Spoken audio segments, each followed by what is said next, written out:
Welcome to What If Sleep Storian, soft-spoken tales to slow the day's thoughts and carry you toward peaceful sleep. Before we begin, tell me where in the world you're listening from tonight, and if you wish, what's on your mind. I read every note and love keeping quiet company across distances.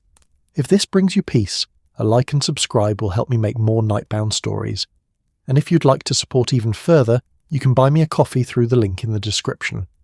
Now, settle in, get comfortable, and breathe with me as we begin. The fog rolled off the Thames like a breath held too long, finally released. It curled around the Gothic arches of Blackfriars Bridge with the patient intimacy of something that had always belonged there, drifting through the iron and stone as if the bridge itself were exhaling the river's dreams. The water below moved in dark, sluggish ribbons, catching fragments of gaslight from the embankment, each ripple holding a moment of amber warmth before surrendering it back to shadow. The air tasted of coal smoke and river damp, that particular flavour of London in autumn, when the city wraps itself in mist and pretends to be mysterious, though it hardly needs to pretend. It was October of 1895, and the city had begun its slow transformation from the glittering confidence of high, Victorian noon into something softer, more uncertain. The bridge stood as it had for decades, a monument to engineering and faith, its 5 arches spanning the Thames with the quiet assurance of permanence. Beneath those arches, where the river lapped against moss-slicked stone and the bridge's shadow made a cathedral of darkness, the forgotten people of London found shelter. A man might sleep there, if sleep was all he had, cushioned by newspaper, and wrapped in whatever charity or theft had provided. But this particular man had been sleeping for 3 days. The discovery came at dawn, when the light crept sideways across the water, tentative and grey. A constable making his rounds had noticed him on the first morning, a bundle of rags and stillness tucked against the eastern pier, where the arch met the embankment. Nothing unusual in that. London's bridges birthed sleepers the way gardens birthed weeds, and a policeman learned early to distinguish between the drunk, the desperate, and the dead. On the second morning, the constable noticed the man hadn't moved. Same position, same peaceful arrangement of limbs, as if he'd been placed there by careful hands. The officer had nudged him with his boot, gently at first, then with more insistence. Nothing. But the chest rose and fell with the steady rhythm of deep sleep, and the face held none of death's grey pallor. Just sleeping. By the third morning, when the fog rolled thick and the bridge seemed to float above the river like a fever dream, 3 constables stood in a half-circle around the sleeping man, their expressions caught between confusion and unease. One had brought a doctor, a harried gentleman with spectacles that caught the weak light, and a manner that suggested he'd been roused from his own bed with insufficient warning or coffee. The doctor knelt, his knees protesting against the damp stone. He placed fingers against the man's neck, feeling for the pulse. I found it steady and strong, lifted an eyelid with professional efficiency, pupils responsive, if sluggish. Listen to the chest, the heart beating its reliable drum.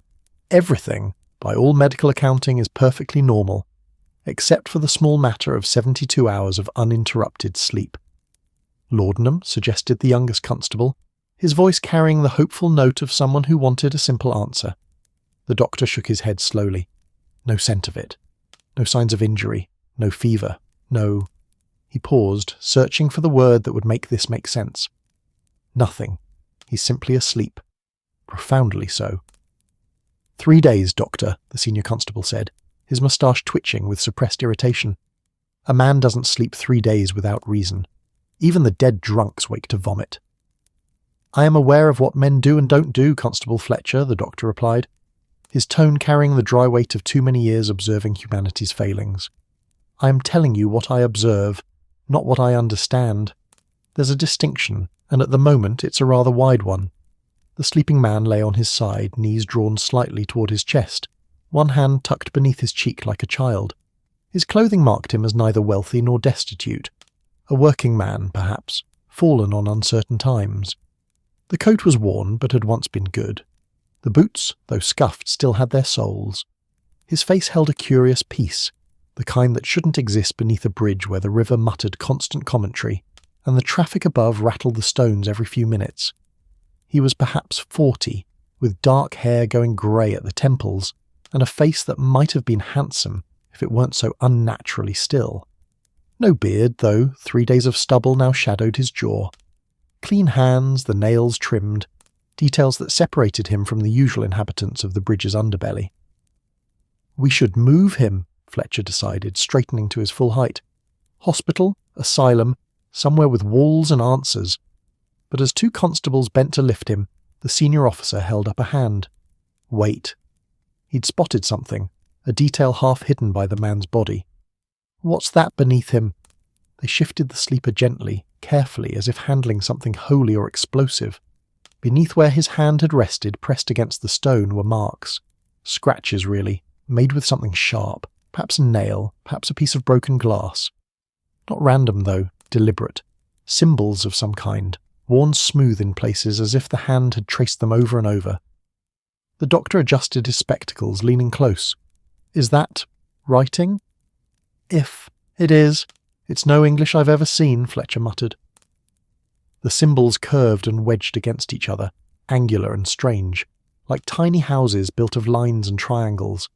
They covered an area about the size of a dinner plate, each mark precise despite the crude tool that must have made them. Right, Fletcher said, making a decision. We take him, and we take this. He gestured to the symbols. Someone who knows something about something. This is beyond our scope, gentlemen, and I'm not ashamed to say it. What Fletcher didn't say, what none of them said but all of them felt, was the peculiar quality of the air beneath that arch. The way the fog seemed thicker there, more reluctant to move. The way sounds from the river felt muffled and strange. The way the sleeping man's peace felt less like rest and more like waiting.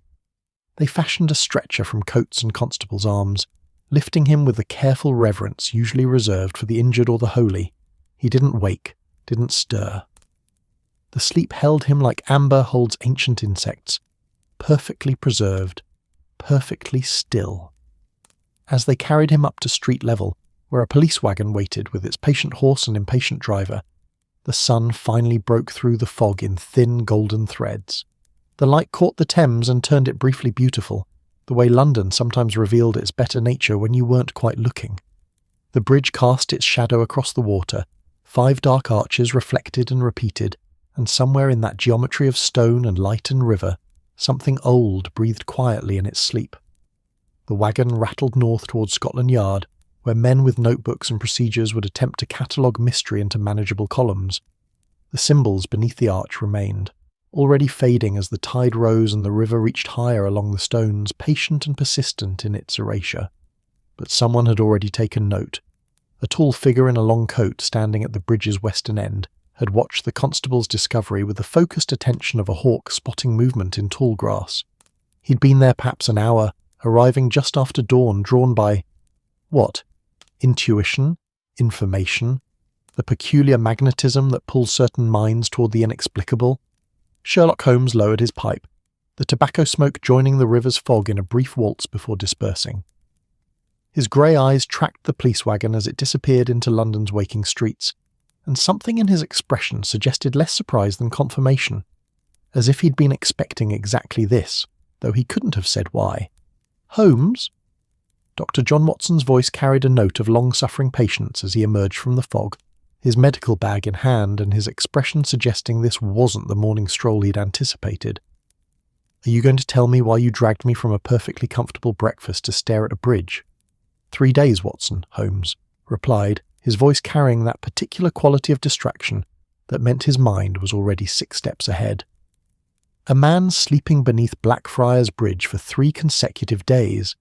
Constables baffled, doctors mystified, and symbols, Watson, written in something very old or very mad or, he paused, drawing on his pipe, possibly both.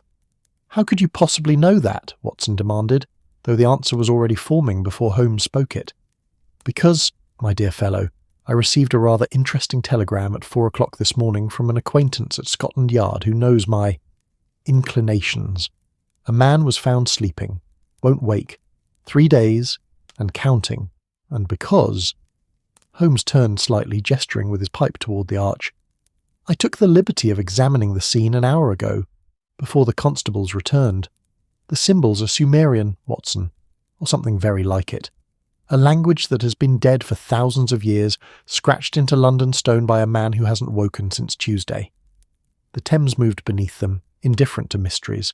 The bridge held its arches steady, patient in its purpose, and somewhere in the distance church bells began their morning count, marking time in a city that had learned to balance the ancient and the modern, the rational and the impossible, with the practiced ease of centuries. Holmes tapped his pipe against the bridge railing, watching the ash fall toward the water below. "I believe, Watson, that we should pay a visit to Scotland Yard, and possibly afterward to the British Museum. Something is sleeping in London that shouldn't be, and I rather suspect that our bridge-dwelling friend knows exactly where."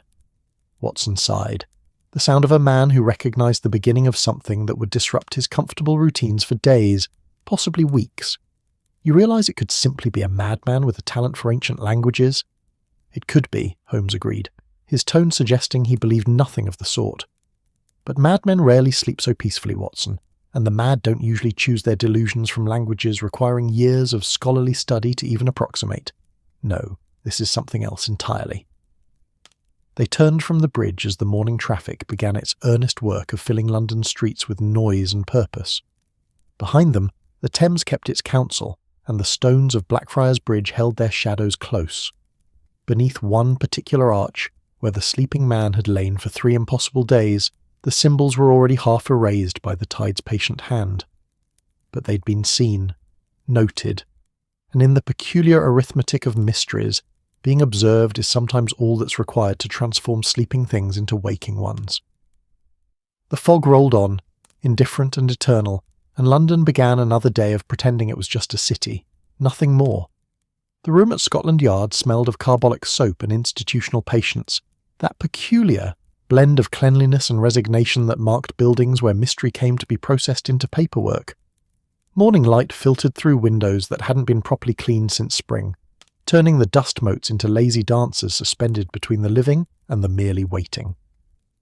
The sleeping man had been placed on a cot in one of the holding rooms, though holding seemed the wrong word for someone who appeared to be held by nothing except sleep itself.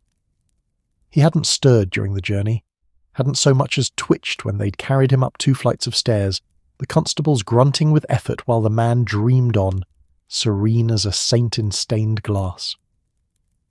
Dr. Watson stood beside the cot now, his medical bag open, his expression carrying that particular blend of fascination and frustration that comes from encountering a body that defies all reasonable diagnosis.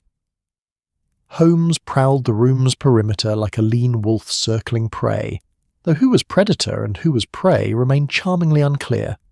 He'd already examined the man's clothing. Pockets yielded nothing, no papers, no coins, no convenient calling cards announcing identity or intention. The coat's label had been removed, deliberately or through wear, impossible to say. The boots bore a maker's mark from Cheapside, common enough to be useless. "Heart rate?" Holmes asked, pausing by the single window. "Steady, 58 beats per minute, respiration 12 breaths, temperature normal." "By every measure," Watson replied, closing his stethoscope with a soft click. "He's simply enjoying the most profound sleep I've ever observed. No response to ammonia salts, no reaction to pain stimulus. I pricked his finger, Holmes, and he didn't so much as flinch. Yet he breathes, circulates blood, maintains temperature." Holmes turned from the window, his grey eyes catching the light. "He's not in a coma, then? Not in any medical sense we understand?" "No," Watson agreed slowly. "It's more like he's somewhere else entirely, and his body merely continues its functions while he's away." The door opened with a bureaucratic squeak, admitting Inspector Lestrade with his perpetually harried expression and a sheaf of papers that somehow looked more tired than he did. "Gentlemen," he greeted them, his tone suggesting this was already proving more complicated than his morning tea had prepared him for. "Our sleeping beauty remains unconscious, I take it." "As profoundly as ever," Holmes confirmed. "What have you discovered?" Lestrade consulted his notes with the air of a man reading his own death warrant. "Missing persons reports for the past month. 3 men of approximate age and description, all vanished within a mile of Blackfriars. None recovered. 2 women as well, though the descriptions are less certain. All reported near the river, all disappeared completely, and all," he paused, checking his notes again as if hoping they might have changed, "all were last seen in the vicinity of the bridge." Names? Watson asked, pulling out his own notebook with the practiced efficiency of a man who'd learned to document Holmes's cases or lose the details forever. Thomas Markham, docker. Agnes Fletcher, seamstress. William Pence, clerk. Mary Shaw, laundress. And one James Croft, profession unknown. Lestrade looked up from his papers. 5 people, gentlemen. 5 people who simply vanished near that bridge, and now we have a 6th who won't wake up. I don't believe in curses, Mr. Holmes, but I'm running short on rational alternatives. Holmes's expression suggested he found this statement both endearing and slightly tragic. The rational alternative, Inspector, is often simply the irrational truth properly understood. The symbols beneath the bridge. Did you have them copied? Lestrade produced another paper, this one bearing a careful sketch of the wedge-shaped marks. Holmes took it with the delicacy usually reserved for holy texts, holding it to the light, his fingers tracing the air above the symbols as if reading something written in the space between the marks. Cuneiform, he murmured. Specifically, if I'm not mistaken, Old Sumerian. 3rd millennium before Christ, Watson. A language that died when Rome was still a fever dream in some shepherd's ambition. That's impossible, Lestrade said flatly. You're telling me this man knows a language that's been dead for 4,000 years. I'm telling you he wrote in one, Inspector. Whether he knows it in any scholarly sense remains to be seen. Holmes set the paper down carefully. I'll need access to the British Museum's collection. There's a translator there, Professor Ainsworth, who spent 20 years in Mesopotamia digging through the past like a particularly determined mole. If anyone can confirm my suspicions... The sleeping man drew a breath. It wasn't different from any of his previous breaths, not in volume or duration, but something in the quality of it changed, as if the air had suddenly become thicker, heavier, weighted with intention. Watson noticed first the doctor's instinct catching the shift before conscious thought could name it. Holmes? The man's lips moved. No sound emerged, just the shape of words forming in sleep, muscles remembering speech even if consciousness didn't. Holmes crossed the room in 3 long strides, leaning close, his entire being focused with the intensity of a lens catching sunlight. Then, so softly it might have been imagination, a word emerged. Then another, a string of syllables that fell into the room like stones into still water, sending ripples of wrongness across the institutional calm. They weren't English. There wasn't any language Watson recognised, and he'd spent enough years in Afghanistan to know the cadence of the East when he heard it. These words felt older, angular, each syllable precise as chisel marks. The sleeping man spoke to them with the patient rhythm of recitation, as if reading something, written on the inside of his eyelids. Holmes's expression underwent a transformation that Watson had seen perhaps 3 times in their entire acquaintance. The look of a man encountering something genuinely unexpected, genuinely new. He pulled the symbol sketch closer, his eyes moving between the paper and the sleeping man's moving lips, tracking correlation, finding pattern. He's translating, Holmes breathed. Watson, he's translating the symbols, the same text, repeated. Listen. He held up a hand for silence, counting the syllables under his breath. 18 words, the same 18 words, over and over, like a prayer or a warning, Watson finished, the words arriving from some instinct he didn't know he possessed. The sleeping man's voice rose slightly, still soft but carrying more urgency now, the syllables tumbling faster. His hand, which had lain peacefully at his side, began to move, fingers twitching as if tracing symbols in the air. The index finger drew shapes, wedges and angles, the same compulsive precision that had marked the stones beneath Blackfriars Bridge. Lestrade had gone pale, his scepticism warring with the evidence of his own ears. "What's he saying, Holmes?" "I don't know yet, but I intend to find out." Holmes straightened, already reaching for his coat. "Watson, stay with him. Note everything. Every word, every gesture, the rhythm, the repetition. Inspector, I need a carriage to the British Museum and I need it 5 minutes ago." "But Holmes," Watson began. "If I'm right, Watson, and I generally am despite the universe's occasional objections, this man didn't learn Sumerian from books. He didn't study it at university or puzzle it out from tablets. Somehow, impossibly, he knows it. And if he knows a dead language, then we must ask ourselves what else he knows. What else has he seen?" Holmes paused at the door, his expression carrying that peculiar mix of excitement and unease that mark truly interesting cases. What else might be down there, in the dark beneath London, old enough to remember when Sumerian was the language of kings. He left with his customary efficiency, Lestrade trailing behind with the bewildered air of a man who'd wanted a simple case and gotten mythology instead. The door closed, leaving Watson alone with the sleeping man and the ghost of those ancient syllables still hanging in the air like incense. Watson pulled a chair close to the cot, opened his notebook to a fresh page, and began to write. The man's lips continued their movement, forming words from a time when London was nothing but marsh and ambition, when the Thames ran wild and unnamed, when the world was younger and perhaps stranger, before rationality had drawn its tidy borders and declared everything beyond them impossible. The words came in waves, 18 syllables per cycle, repeated with the mechanical precision of a water clock marking time in some temple that had been dust for millennia. Watson wrote them, phonetically, his hand cramping as he tried to capture sounds that English letters weren't designed to hold. Kurnugia, the man whispered. Enlil lulim, zianna. Outside, London conducted its business with the cheerful ignorance of a city that believed itself modern, progressive, masters of steam and empire. Inside this small room in Scotland Yard, something older than the empire remembered itself through borrowed lips, and the words it spoke were dreams of depth and darkness, of places beneath places, of the God that sleeps and the sleep that devours. Watson wrote until his hand ached, until the syllables began to blur into each other, until the room seemed to grow dimmer despite the morning sun, as if the words themselves were swallowing light.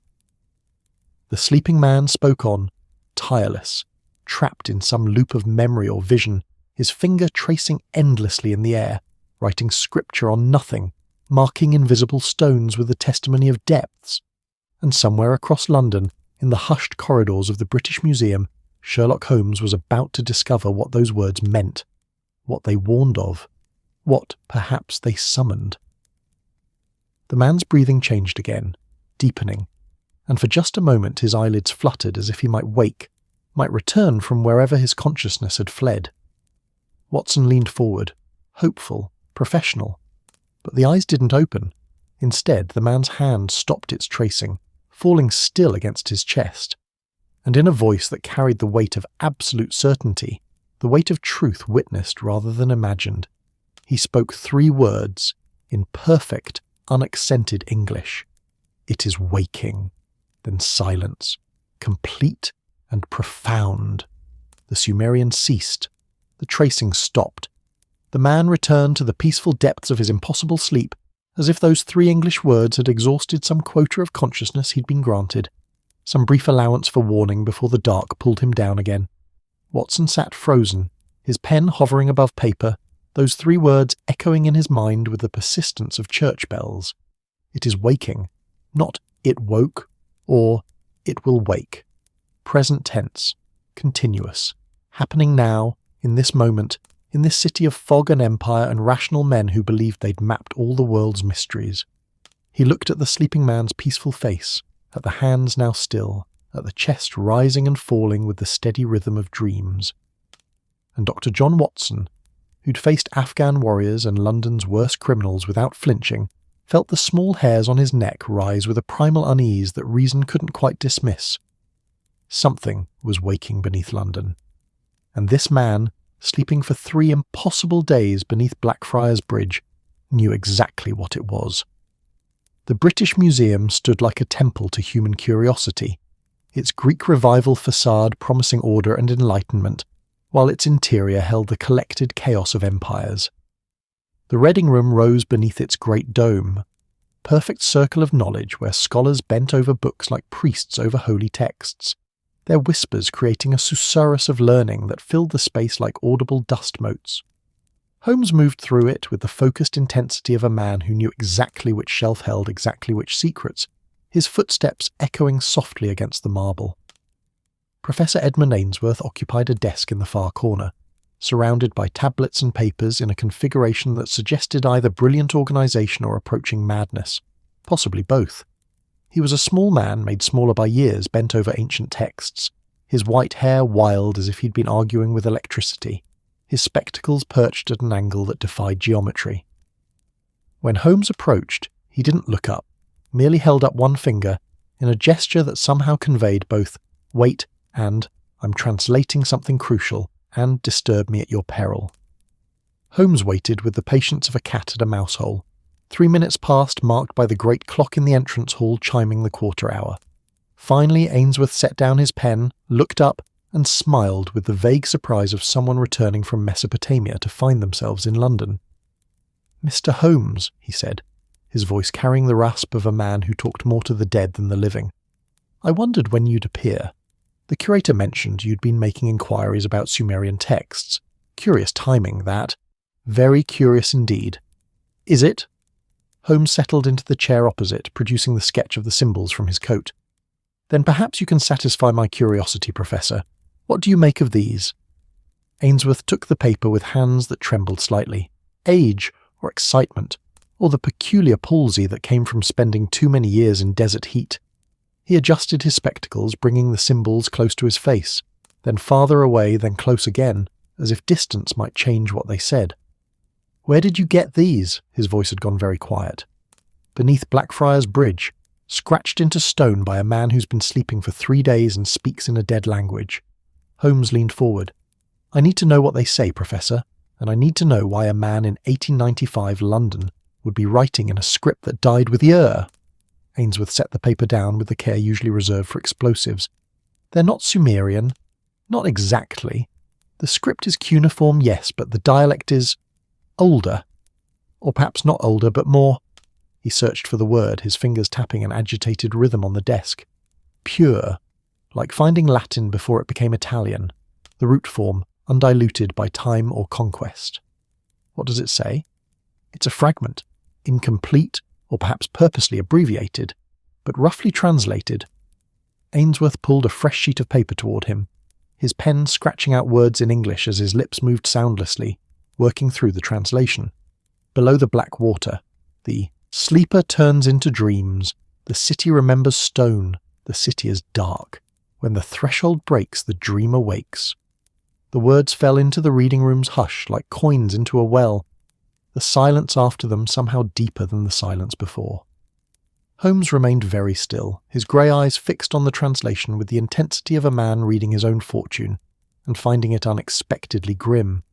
"There's more," Ainsworth continued, his voice barely above a whisper.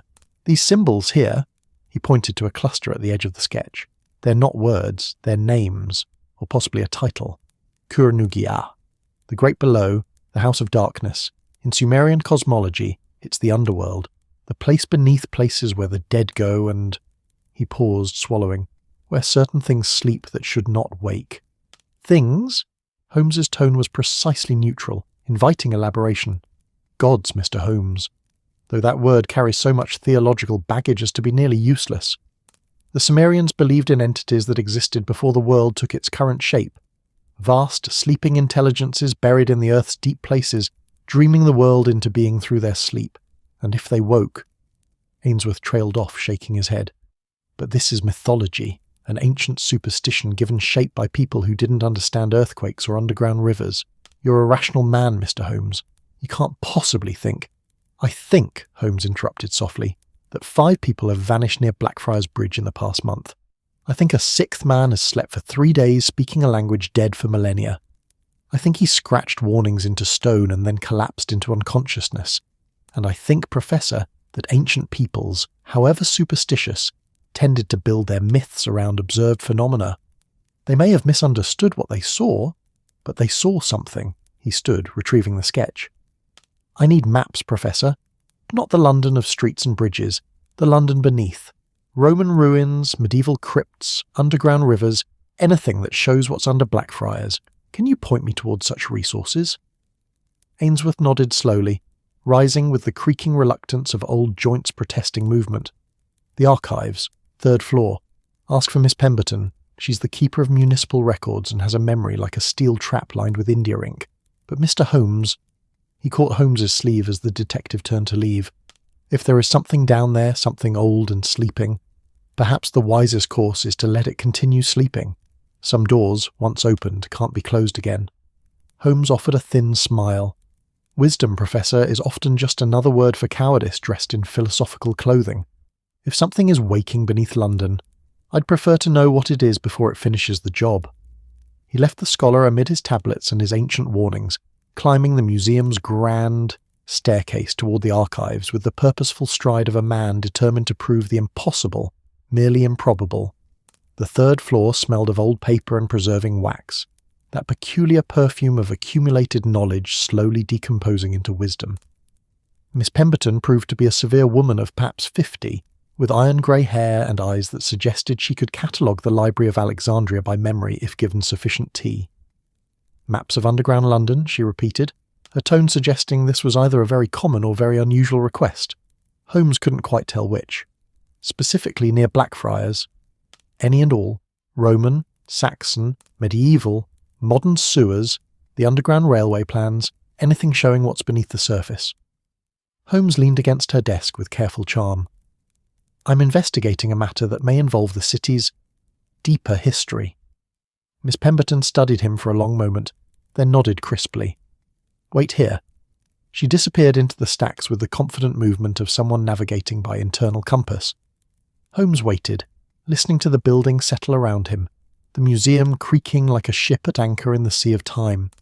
When she returned, she carried an armload of rolled papers and bound volumes that she set on the desk with a soft thump.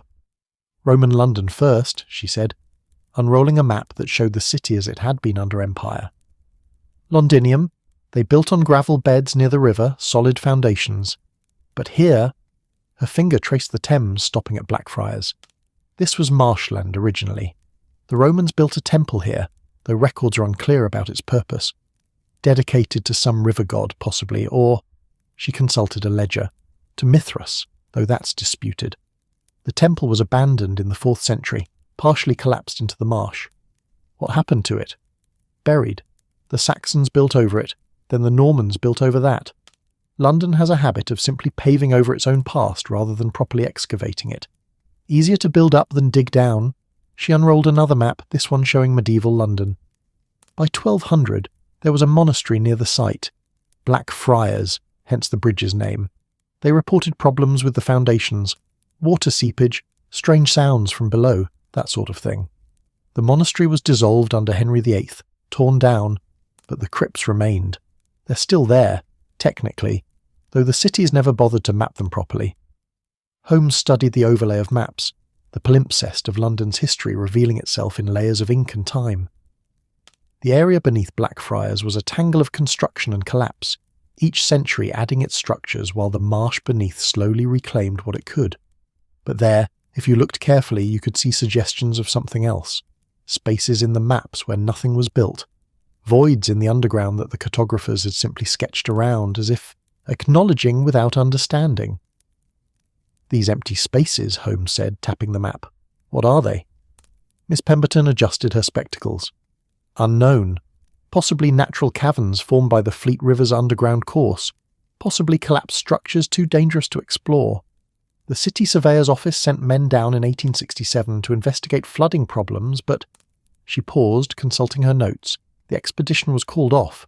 No official reason given, but the surveyor's personal diary mentions unsuitable conditions and excessive depth. Make of that what you will. And more recently, the Underground Railway considered a route through there but chose a different path.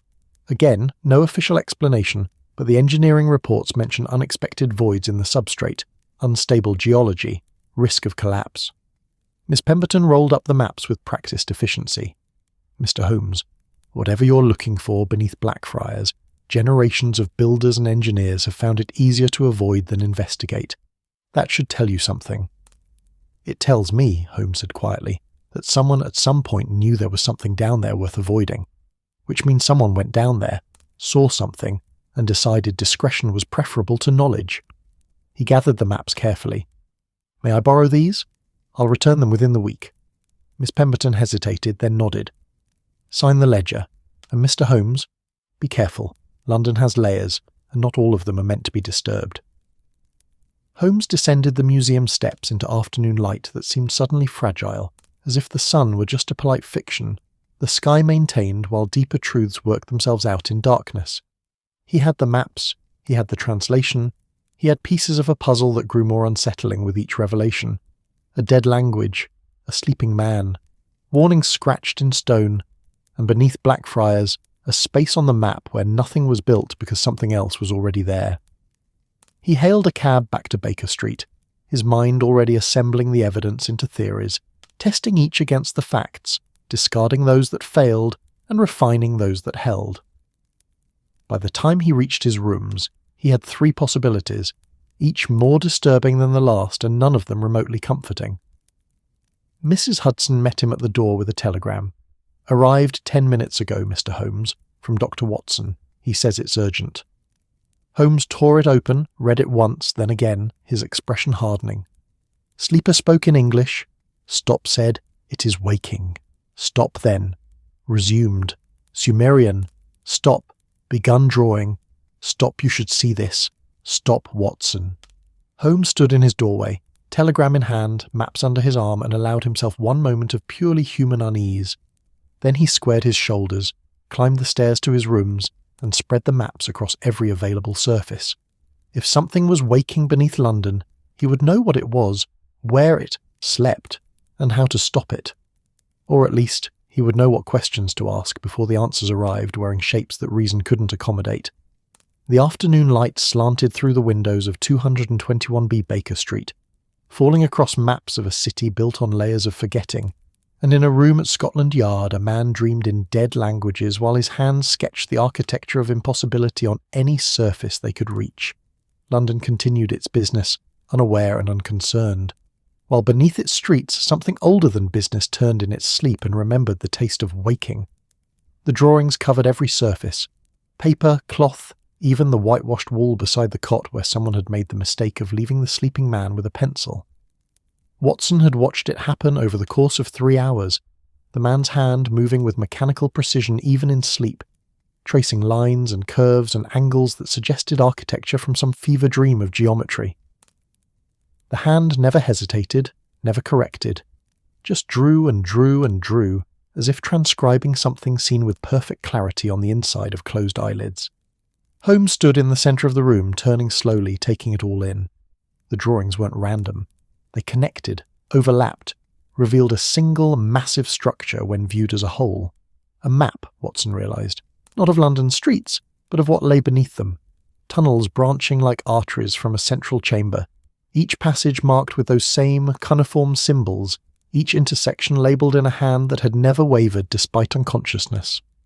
"He's been drawing for 3 hours?" Holmes asked, his voice distant, most of his attention consumed by the images. Without pause, I tried to stop him once, moved the pencil from his hand. He simply waited perfectly still until I gave it back, then continued exactly where he'd left off. Watson gestured to the wall. "That section there, he drew it blind, Holmes. His eyes never opened, his head never turned. He simply reached out and drew, as if he could see through the plaster to know exactly where the lines should go." Holmes approached the wall, tracing the drawn tunnels with one long finger, following their logic, their purpose. The central chamber was vast if the scale held true, cathedral-sized, perhaps larger, with passages radiating outward like the spokes of a wheel. Some terminated in smaller chambers, others simply ended as if the map itself were incomplete, or as if those passages led somewhere the sleeping man either couldn't or wouldn't draw. "These symbols," Holmes murmured, pointing to the cuneiform marks at each intersection. "Professor Ainsworth would have to confirm, but if I'm reading the grammar correctly, they're not labels. They're instructions, or warnings. Turn back. The water rises here. Darkness without ending." He paused at one symbol, his brow furrowing. "This one appears repeatedly. The threshold, always, near these deeper passages, always marking a transition between levels." Levels? Lestrade had entered quietly, bringing with him the smell of London rain, an official worry. "You're telling me this madman has drawn some kind of underground city beneath Blackfriars?" "Not a city, Inspector. Something else. Something older." Holmes turned from the wall, his grey eyes catching the lamplight. "Watson, the words he spoke, the 18 syllables, did you write them phonetically?" Watson produced his notebook, the pages dense with his cramped handwriting. Holmes took it, comparing the phonetic transcription to the symbols on the wall, and something in his expression shifted. Satisfaction, yes, but also the grim recognition of a theory confirmed. He's repeating the warnings from the map. These 18 syllables translate roughly as, The threshold breaks, the dream awakes, the city remembers darkness. Holmes set the notebook down carefully. He's not mad, gentlemen. He's trying to warn us. The question is, warn us of what, and how does he know? Perhaps we should ask him, suggested a new voice from the doorway. They turned to find a woman standing there, dressed in the practical dark clothing of a nurse or companion, with intelligent eyes, and the posture of someone accustomed to being dismissed and determined not to care. She was perhaps 30, with brown hair pinned severely back, and hands that showed signs of work rather than leisure. "And you are?" Lestrade asked, his tone polite but wary. "Sarah Whitmore. I'm a nurse at St. Bartholomew's Hospital. I was sent to check on the patient, but I see he's already under medical care," she nodded to Watson. "Though I suspect my interest goes beyond the purely professional. You see, gentlemen, this isn't the first person I've seen in this condition." The room's atmosphere changed instantly, attention focusing on her with laser precision. Holmes crossed to her in 2 strides. "Explain." She didn't flinch at his intensity, meeting his gaze with the steadiness of someone who'd seen worse things than a detective's scrutiny. 2 weeks ago, a woman was brought to Bart's, found near the river, near Blackfriars, in a state of profound unconsciousness. She remained asleep for 6 days, speaking occasionally in a language none of us recognised. When she finally woke, she was changed, disoriented. She kept saying she'd been down there, that she'd seen it sleeping. We thought it was delirium, brain fever perhaps. But then she drew pictures, tunnels, chambers, strange symbols, exactly like these. She gestured to the wall. "Where is she now?" Watson asked. "She discharged herself 3 days ago, against medical advice. Said she had to warn people, had to make them understand before it was too late. We tried to keep her for observation, but you can't legally hold someone who's not a danger to themselves or others, and she seemed rational enough, despite the odd fixation. She left the hospital, and I haven't seen her since." "Her name?" Holmes had his notebook out, pen poised. "Mary Shaw, laundress, lived in Southwark, near the bridge." Sarah Whitmore paused. "I tried to find her yesterday, after I heard about this man. Went to her lodgings. The landlady said she'd left in the night, took nothing with her, just walked out into the rain and didn't return. The landlady mentioned Mary had been acting strangely, muttering about people watching her, following her. Said Mary claimed they wanted to take her back down, that they needed her for something." "They?" Lestrade's voice had gone sharp. "Who's they?" She didn't know, thought it was persecution mania, honestly. But now...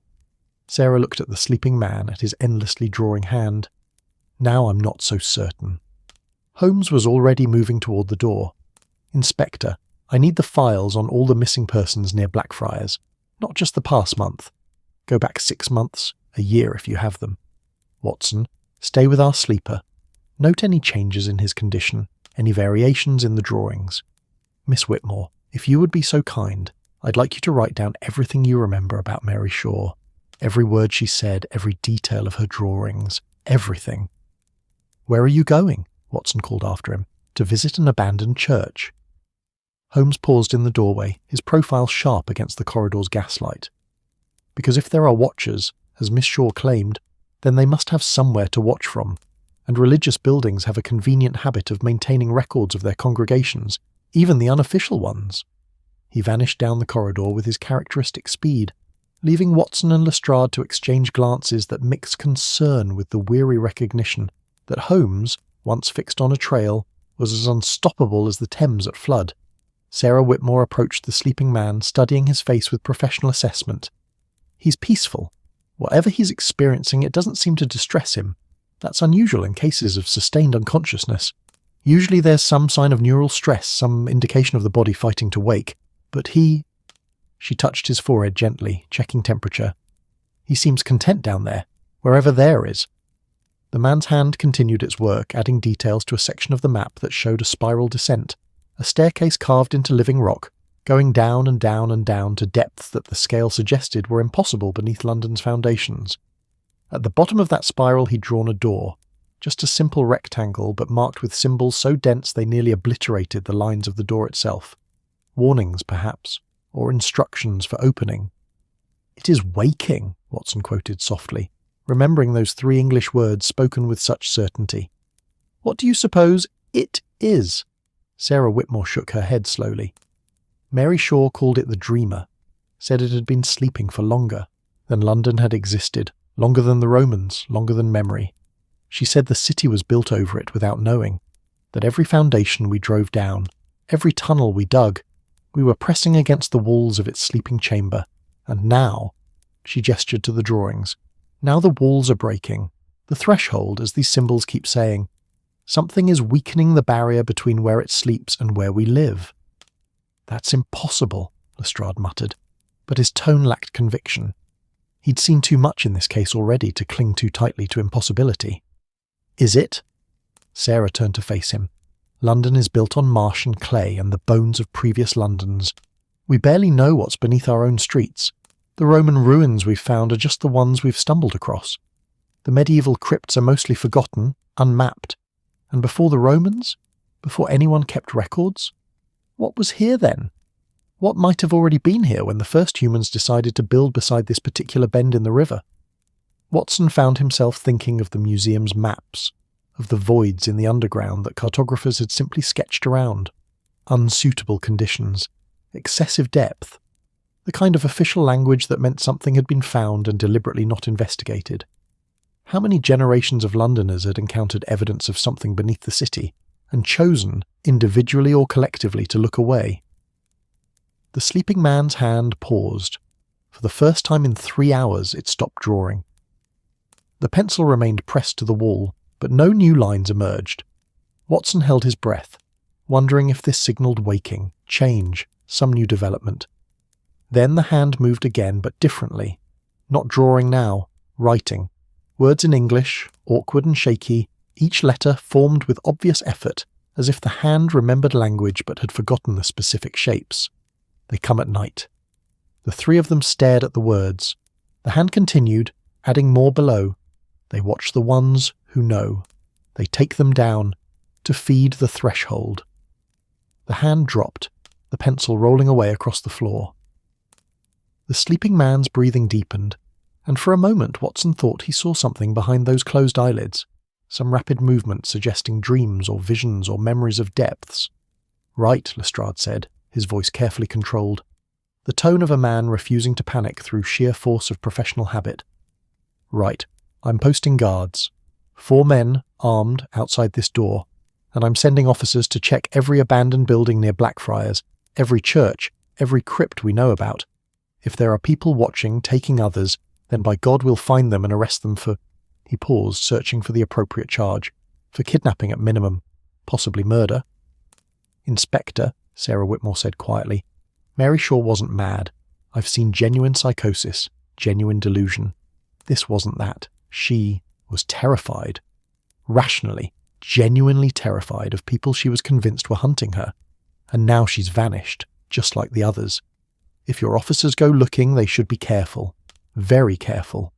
Because whatever is happening near Blackfriars, it's been happening for at least long enough to take 6 people that we know of.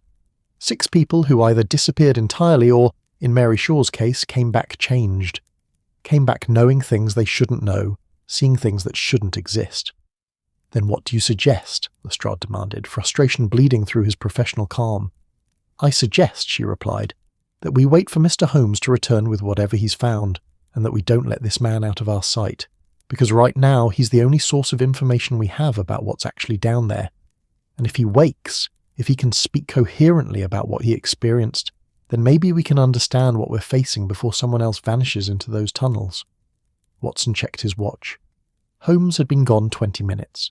The afternoon was fading into evening, the light through the windows going golden and soft.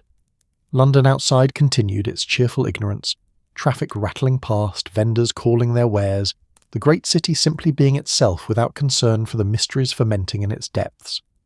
But here, in this small room in Scotland Yard, with a man who slept and drew impossible maps and whispered warnings in dead languages, the comfortable certainty of London's modernity felt suddenly thin, like a coat that had been adequate for the weather until the temperature dropped, revealing how little protection it actually offered.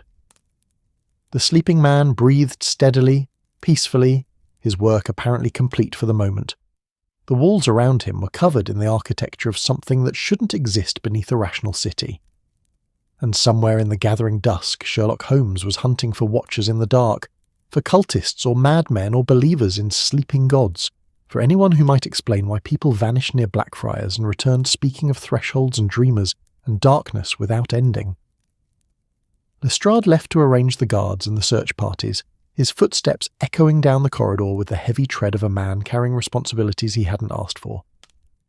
Sarah Whitmore settled into a chair with her notebook, beginning to write everything she remembered about Mary Shaw, her careful handwriting filling page after page with the testimony of impossible sleep.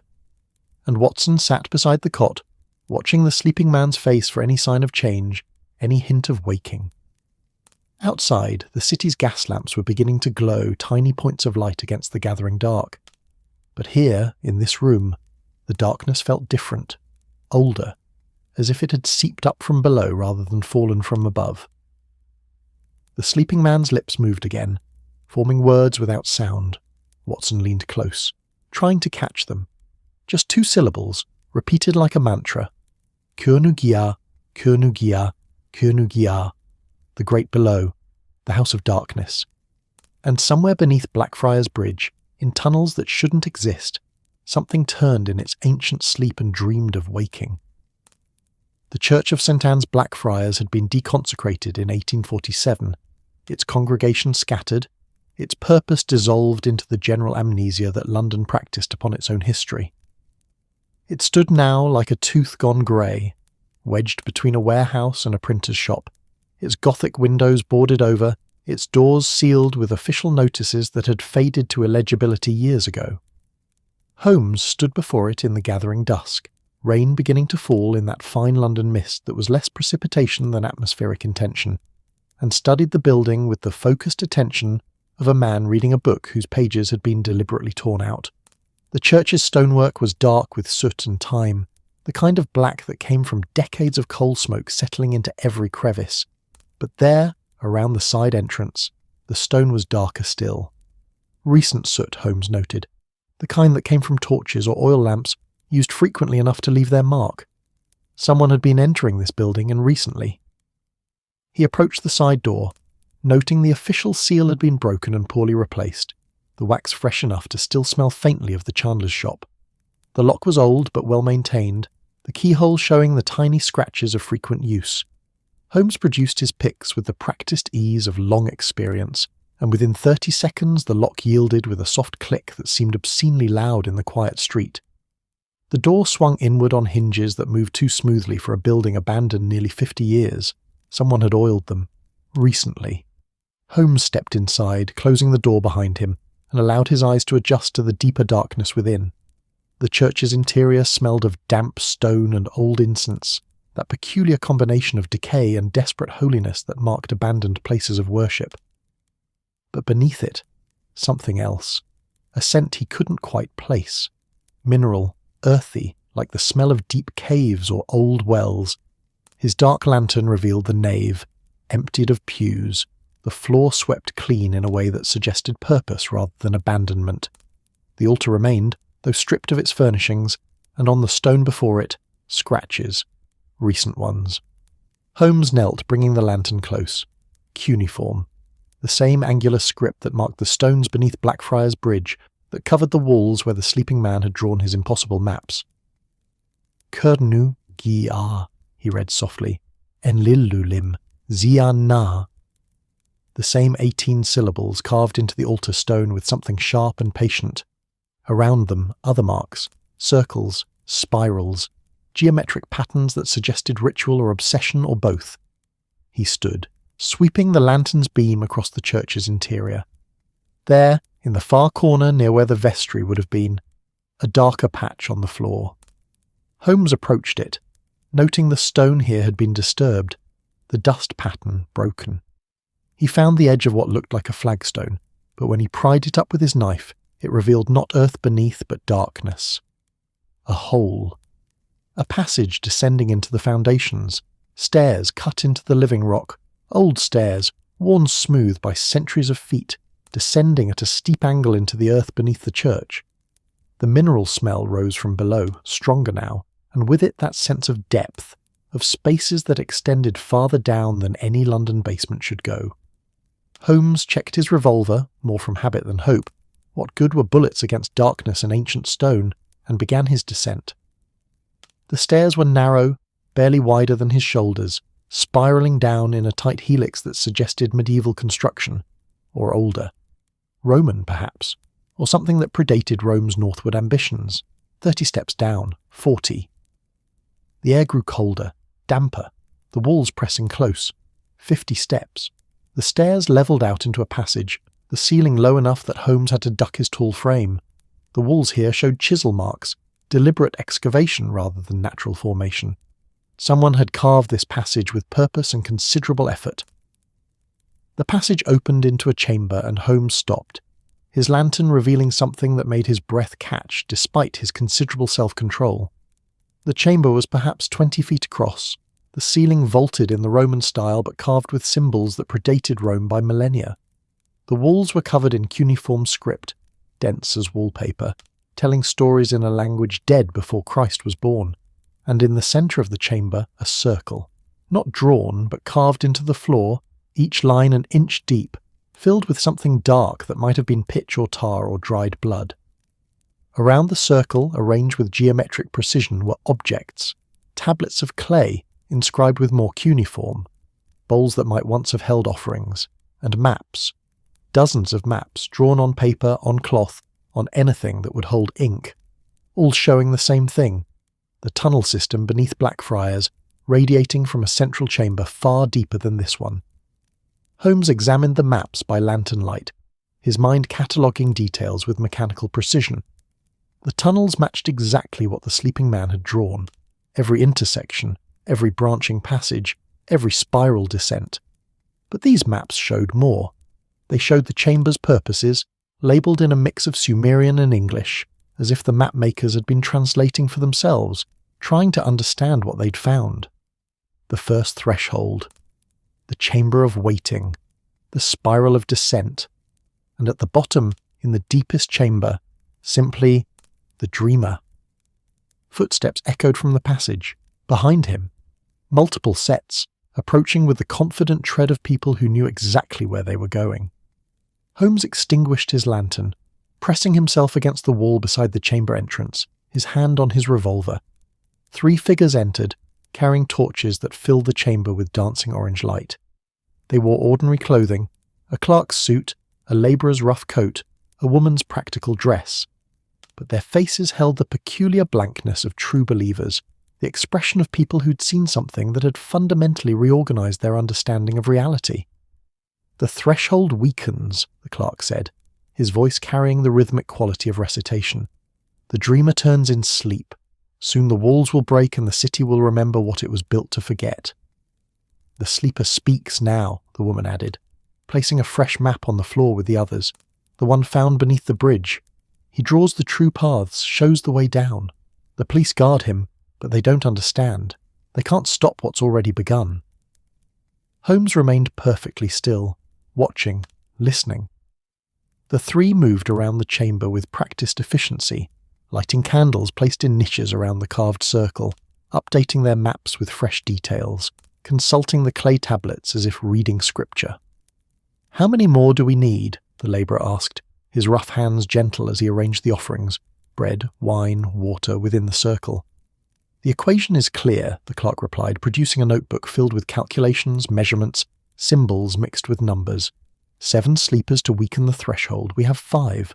The one at Scotland Yard is the 6th. 1 more. 1 more descent, 1 more mind to touch the dreamer and return carrying its truth. Then the threshold breaks, and we will be there when it wakes," the woman finished, her voice carrying something between terror and exultation. "To witness, to serve, to finally understand what our ancestors knew and London has spent centuries trying to bury." Holmes had heard enough. He stepped from the shadows, revolver raised, his voice cutting through the chamber's ritual atmosphere with the sharp edge of rational authority. "I'm afraid your mathematical equation requires revision. Scotland Yard will be quite interested in your threshold theories, and I suspect the courts will be even more fascinated by your role in the disappearance of 5 people. The 3 turned as one, and something in their expressions made Holmes's finger tighten on the trigger. Not fear, not surprise, almost pity. "Mr. Holmes," the clerk said softly, "we knew you'd come. You always come, don't you? Following the logic, the evidence, the trail of clues that any rational mind would follow. But this isn't a case you can solve with deduction. This is truth, ancient and absolute. The dreamer has slept beneath this city for 4,000 years, and every foundation we've built, every tunnel we've dug, we've been slowly, unknowingly breaking down the walls that keep it sleeping." "Fascinating mythology," Holmes replied, his tone dry. "Now you'll accompany me to Scotland Yard, where you can share these theories with Inspector Lestrade. I'm certain he'll find them educational, if therapeutically concerning." "You don't believe," the woman said, and her voice carried genuine sadness. "Even with everything you've seen, the sleeper, the maps, the language that no one alive should know, you still cling to your rational explanations. You think we're mad or criminals or both. But Mr. Holmes, we've been down there. We've seen it. Not all of us came back." She gestured to the maps. 5 went down and stayed, feeding the threshold with their minds, their dreams, their slow awakening. Mary Shaw came back changed, carrying the truth. The man at Scotland Yard, Thomas Markham his name is, he went deeper than any of us before the sleep took him. He's down there now in his mind, walking those passages, seeing what we can only imagine. And when the 7th descends, when the equation completes, the dreamer will have enough minds touching its own, enough consciousness pressing against the walls of its prison, and it will wake. "To what purpose?" Holmes asked, genuinely curious despite himself. "This dreamer of yours, what does it want? World domination, destruction, the usual apocalyptic ambitions." "It wants nothing," the clerk replied. "That's what you don't understand. It doesn't have wants or plans or desires. It simply is, vast, ancient, sleeping. But its dreams shape reality in ways we barely comprehend. London exists because of its sleep, built unknowingly over the source of its own existence. And when it wakes—" He paused, searching for words. "When it wakes, the dream that is London, that is our ordered, rational world, will end. And something older, something truer, will take its place." Holmes studied them, these believers in sleeping gods and threshold equations, and recognized the futility of argument.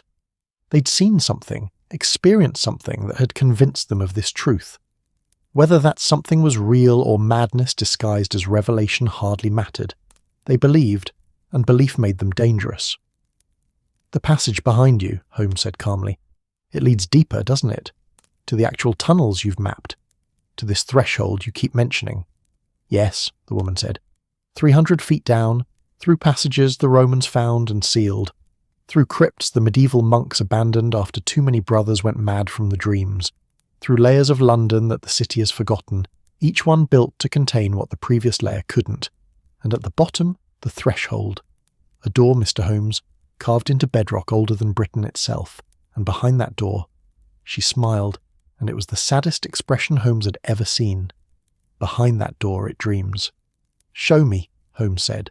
They stared at him. "What?" "Show me. Take me down. Let me see this threshold, this dreamer. If you're right, if this is real, then I need to see it to believe it. And if you're wrong, if this is elaborate delusion, then we'll know that too. Either way, standing here debating theology seems rather pointless when the evidence lies 300 feet beneath us." The 3 exchanged glances, some unspoken communication passing between them. Finally the clerk nodded. "Very well, Mr. Holmes, we'll show you. But understand, once you've seen it, once you've stood before the threshold and felt the dreamer's presence pressing against the walls of its prison, you can't unknow that truth. Your rational world will crack, and what seeps in through those cracks will change you. As it changed us, as it's changing all of London slowly, one dream at a time." "I'll risk it," Holmes said dryly. "Lead on." They took up their torches, the clerk producing a key that opened a door Holmes hadn't noticed, concealed in the chamber's far wall. Beyond it, stairs. Carved stone descending in a spiral that made the passage from the church seem shallow by comparison. Holmes followed them down, his revolver still ready, though increasingly irrelevant. They descended in silence broken only by footsteps and the occasional drip of water from unseen heights. The walls changed as they went deeper, Roman brick giving way to rougher stone, then to something older still, massive blocks fitted together with the precision of a people who'd understood engineering before London was even imagined. 50 feet down, 100. The air grew thick, pressure building in Holmes's ears as if he were diving into deep water. The temperature dropped, then rose again, suggesting they were passing near underground rivers or thermal vents. 200 feet. The spiral tightened, the walls pressing closer, and then, at what Holmes estimated was 300 feet beneath St. Anne's Blackfriars, the stairs ended in a passage unlike anything above. The walls here were smooth, impossibly so, as if the rock had been melted rather than carved. And carved into those walls, glowing faintly with some luminescence Holmes couldn't explain, were cuneiform symbols, thousands of them, telling a story, or perhaps repeating the same warning over and over in every language that predated Rome. "The threshold is ahead," the woman whispered. "We don't go beyond this point. None of us have the strength for it. But you can see it from here. You can feel it." They emerged into a chamber vast enough that the torchlight couldn't find its far walls, and there, in the centre, carved into living rock, was a door, not a metaphor, an actual door, 20 feet tall, 10 feet wide, covered in symbols so dense they seemed to writhe in the torchlight. And around it, carved in letters a foot high, in Sumerian and Latin and Greek and languages Holmes didn't recognise, the same warning repeated endlessly. What sleep should not wake. What? Dreams should not stir. Guard the threshold. Seal the door. Let the dreamer sleep eternal. Holmes stood before it, his rational mind cataloguing impossibilities while something deeper, more primal, recognised the truth those believers had tried to explain. The door was warm. He could feel heat radiating from it even at this distance, and beneath that heat, a vibration. Slow, rhythmic, like breathing. "It's waking," the clerk said softly behind him. "Every descent weakens the seal. Every mind that touches it in sleep, every consciousness that brushes against its dreams, the threshold cracks a little more. The Romans knew. The medieval monks knew. That's why they buried it, sealed it, built their city over it and prayed we'd all forget.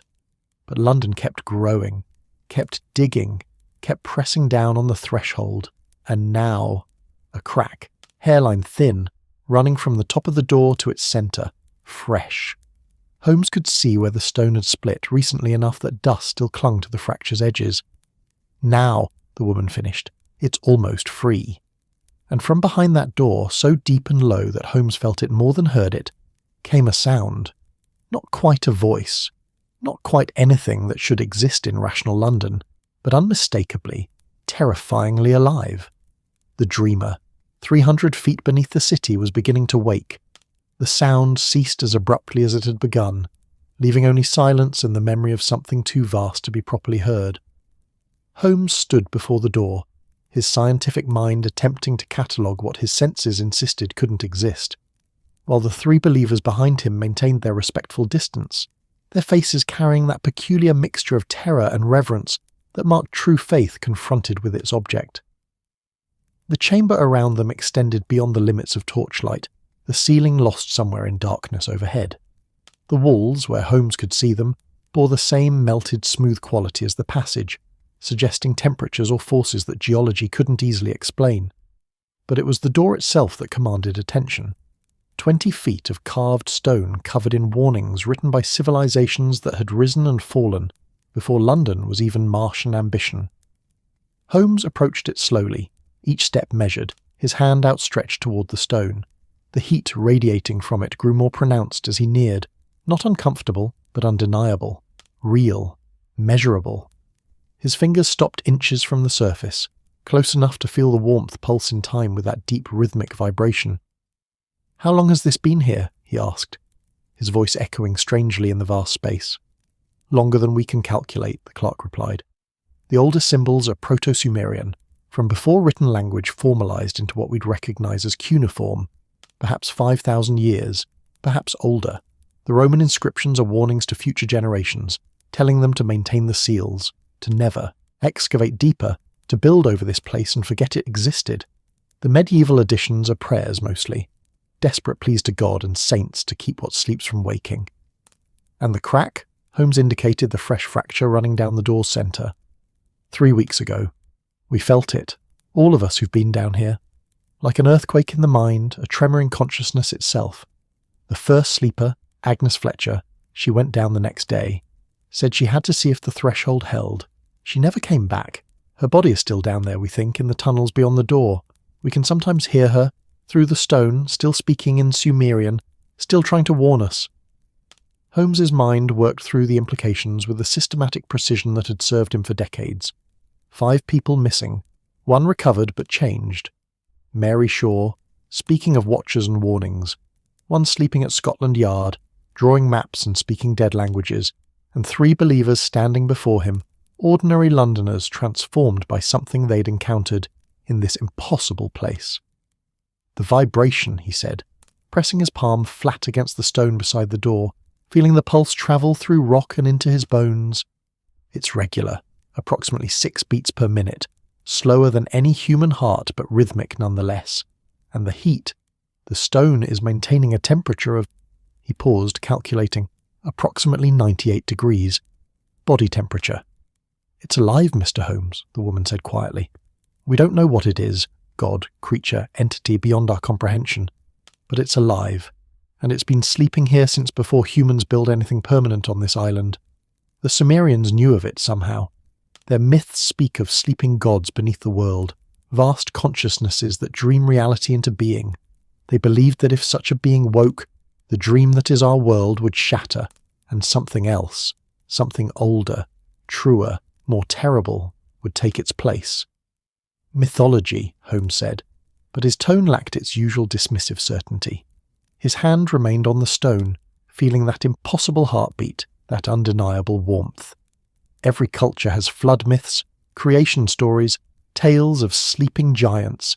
They're metaphors for natural phenomena that primitive people couldn't explain scientifically. Then explain this scientifically, the clerk challenged gently.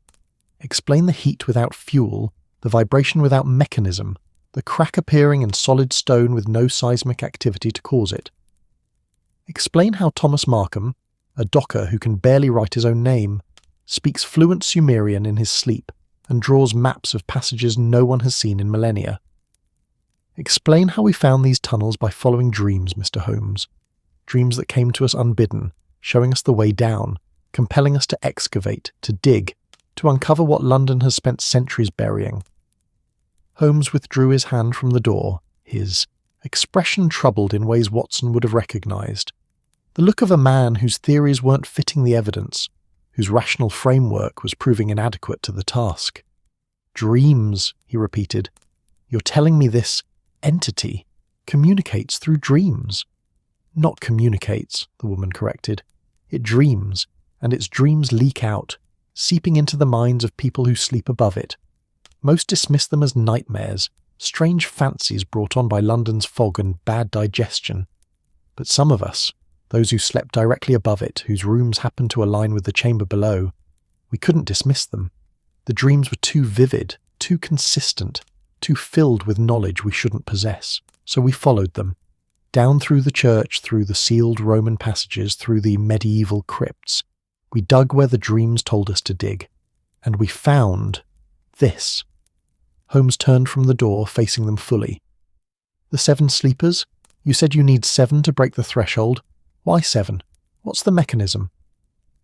The clerk produced his notebook again, flipping to pages dense with equations, geometric diagrams, calculations that mixed mathematics with symbolism in ways that suggested either brilliance or madness, possibly both. The threshold is held by consciousness, not physical locks or seals, though those exist as well. But the primary barrier is mental, erected by, we think, the Sumerians themselves, or whatever civilization taught them their knowledge. 7 minds, properly aligned, pressing against the barrier from our side, while the dreamer presses from within. The threshold can only open when consciousness meets consciousness, when the boundary between sleeping and waking becomes thin enough to breach. 5 have already descended, the woman continued. Their minds touched the dreamers, and now they exist in both places, their bodies lost in the tunnels, their consciousness merged with something vast beyond imagining. Mary Shaw came back because she fought it, tore herself away before the merging completed. She's damaged now, split between worlds, carrying pieces of the dreamer's awareness while trying to maintain her own identity. Thomas Markham went deeper than Mary before the sleep took him. His mind is down there now, walking these passages, touching the threshold, adding his consciousness to the equation. And the sixth, Holmes asked, though he already knew. We're searching. The dreams guide us to those whose minds are compatible, sensitive, open to the frequencies the dreamer transmits. We've identified 3 candidates. One will descend within the week, and then, the clerk's voice dropped to a whisper, and then we wait for the 7th. The final consciousness needed to break the seal. After that, the threshold cracks fully, the door opens, and the dreamer wakes. Holmes was silent for a long moment, his mind racing through possibilities, consequences, rational explanations that grew, increasingly strained against the evidence before him. And what then? He asked finally. When it wakes, what happens to London, to the world? The 3 exchanged glances. We don't know, the woman admitted. The myths are unclear. Some say the waking of such entities brings about fundamental change in reality structure. Space, time, consciousness itself reorganizing according to the dreamer's nature, rather than our limited perception. Some say it would be apocalyptic, the city collapsing, madness spreading, the rational world we've built crumbling before truths too vast for human minds to process. Others say, she paused, searching for words, others say it would be transformation, evolution, the next step in consciousness, forced upon us by exposure to something infinitely older and stranger than humanity. So you don't actually know if this is catastrophe or enlightenment you're courting, Holmes observed dryly. No, the clerk admitted, but we know it's inevitable. The threshold has been weakening for decades. London's expansion, the underground railways, the constant excavation and construction. We've been pressing against it without knowing, thinning the barrier through sheer industrial persistence. The dreams have grown stronger, more people affected, more minds touched by what sleeps below. With or without our 7 sleepers, the threshold will eventually break. We're simply hastening the inevitable, ensuring we're present when it happens, that someone will witness and perhaps understand.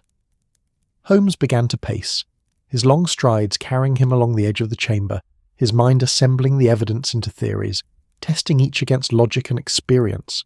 A vast entity beneath London, predating civilization, communicating through dreams, sealed by ancient peoples who recognized the danger. The seal weakening as modern London dug deeper, built heavier, pressed harder against the barriers between worlds. It was mad, impossible. Every rational principle Holmes had built his career upon screamed against it. But the door was warm. The vibration was real. The crack was fresh and growing. And 6 people had encountered something down here that had either killed them, changed them fundamentally, or trapped them in states between waking and sleeping. The tunnels beyond the door, Holmes said, stopping his pacing. You mentioned bodies. Agnes Fletcher, the first sleeper. Can you show me? The believers hesitated. Mr. Holmes, the passages beyond the door are unstable. Not structurally, the rock is solid, but mentally. The dreamer's presence is stronger there, concentrated. To go beyond the threshold is to risk what happened to Agnes, to Thomas Markham. Your mind would be exposed to something human consciousness wasn't designed to process. The dreams would become overwhelming, inescapable. You might not come back, or if you did, you'd be changed, carrying pieces of the dreamer with you forever.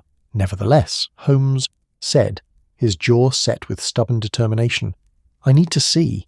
If this is real, if there are truly people trapped in some liminal state beyond that door, then perhaps they can be recovered. And if this is elaborate delusion, shared psychosis brought on by underground gases or some environmental factor, then examining the source might reveal the true cause. The 3 looked at each other, some silent communication passing between them. Finally the woman nodded. We'll take you as far as we've gone. But Mr. Holmes, understand, beyond this point you risk your sanity. Your rational mind, your certainty in how the world works, all of it becomes negotiable. The dreamer doesn't attack. It doesn't threaten. It simply exists so profoundly, so vastly, that exposure to it rewrites human consciousness like fire rewrites paper. What emerges may look like you, but it won't be. Not entirely. Noted, Holmes said crisply. Now shall we proceed, or shall we stand here cataloguing my potential doom indefinitely? The clerk produced a second key, this one older, cruder, clearly fashioned by hand rather than professional locksmith. He approached a section of wall beside the great door, running his fingers along the stone until he found what he sought. A small depression, barely visible, shaped to receive the key. He inserted it, turned, and a section of wall swung inward with a grinding sound that spoke of mechanisms ancient and unused. Beyond lay a passage, narrow and low, forcing even the believers to stoop. The walls here weren't smooth but rough, showing chisel marks and tool scars from whoever had carved them. Roman work, Holmes thought, recognizing the methodical precision. The passage ran parallel to the great door, then branched, splitting into multiple tunnels that dove deeper into the earth. The Romans found this chamber, the clerk explained, his voice echoing strangely in the confined space. We think they were mining, following veins of some mineral, when they broke through into the tunnels. Their records, the fragments we've found in various archives, speak of a temple of the sleeping god beneath Londinium. They sealed it immediately, executed the miners who'd seen it, and built the temple to Mithras above as a sort of spiritual barrier. But they couldn't completely abandon it. Someone had to maintain the seals, monitor the threshold, ensure the old warnings were remembered.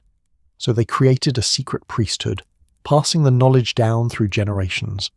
They descended through the Roman tunnel, their torches casting wild shadows on walls that grew increasingly covered in inscriptions, Latin prayers, geometric symbols, mathematical equations attempting to quantify the unquantifiable. And everywhere, that same warning repeated in every language that had ruled this island: let the dreamer sleep. The passage opened into another chamber, smaller than the one holding the great door but no less unsettling, and there, in the centre, lay Agnes Fletcher. She was arranged as if sleeping, her body positioned with obvious care, hands folded across her chest, eyes closed. But she'd been dead for weeks, and London's underground damp should have begun its work of decomposition. Instead, she looked peaceful, preserved, as if she might wake at any moment. Her lips moved constantly, forming words without sound, and her eyes, though closed, moved rapidly beneath the lids, the motion of a REM sleep, of dreaming. Holmes knelt beside her, checking for pulse, respiration, any sign of life. Nothing. She was dead by every medical measure. And yet the lips moved, the eyes darted, and when he placed his hand near her mouth he felt breath.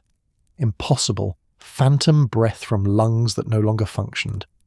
"She's still dreaming," the woman whispered.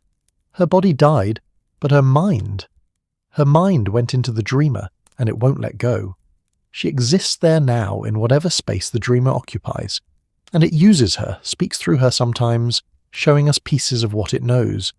The maps we drew, the deeper passages, Agnes told us about them, speaking in Sumerian through lips that shouldn't move." Holmes examined the body with clinical detachment, noting the absence of rigor mortis, the preserved state of the flesh, the impossible continuation of neurological activity. It violated everything he knew about death, about biology, about the clear line between living and dead.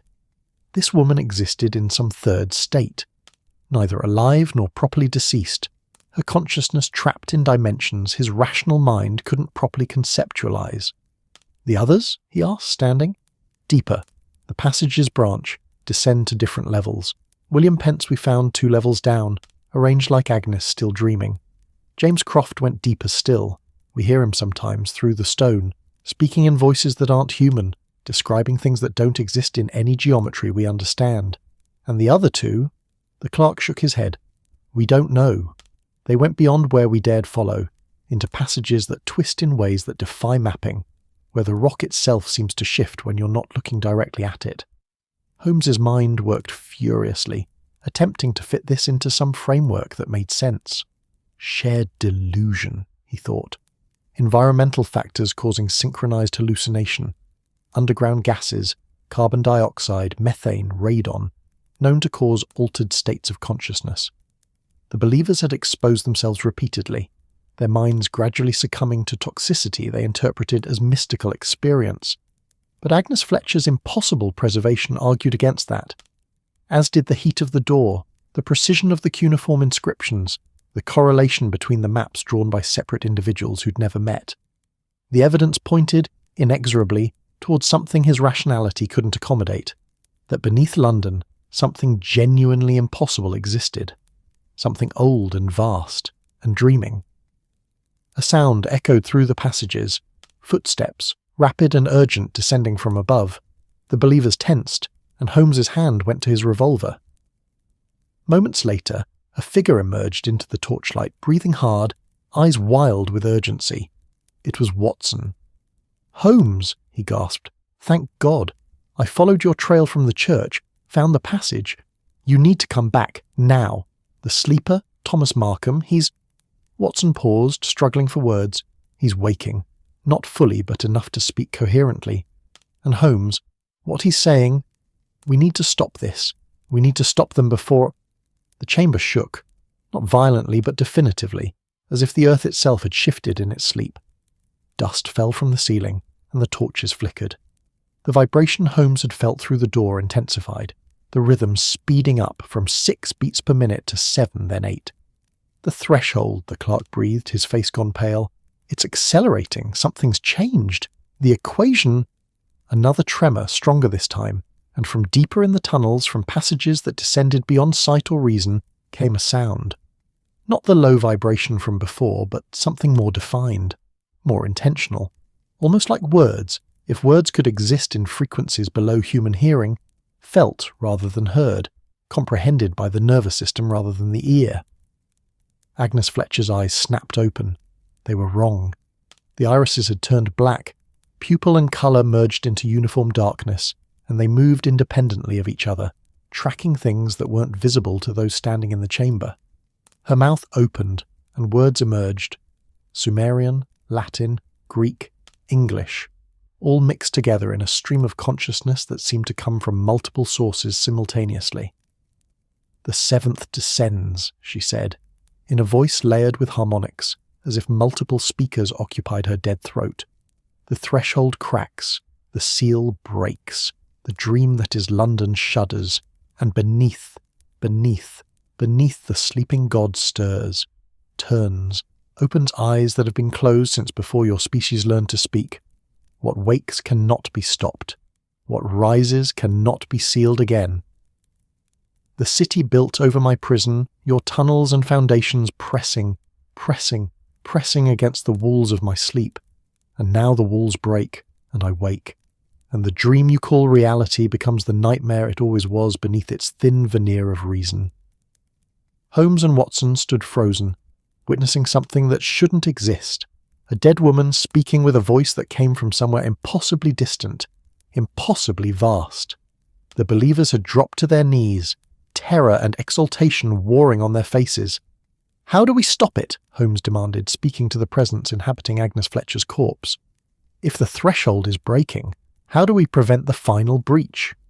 The black eyes focused on him, and Holmes felt the weight of attention from something so vast that being noticed by it was like being crushed by an ocean.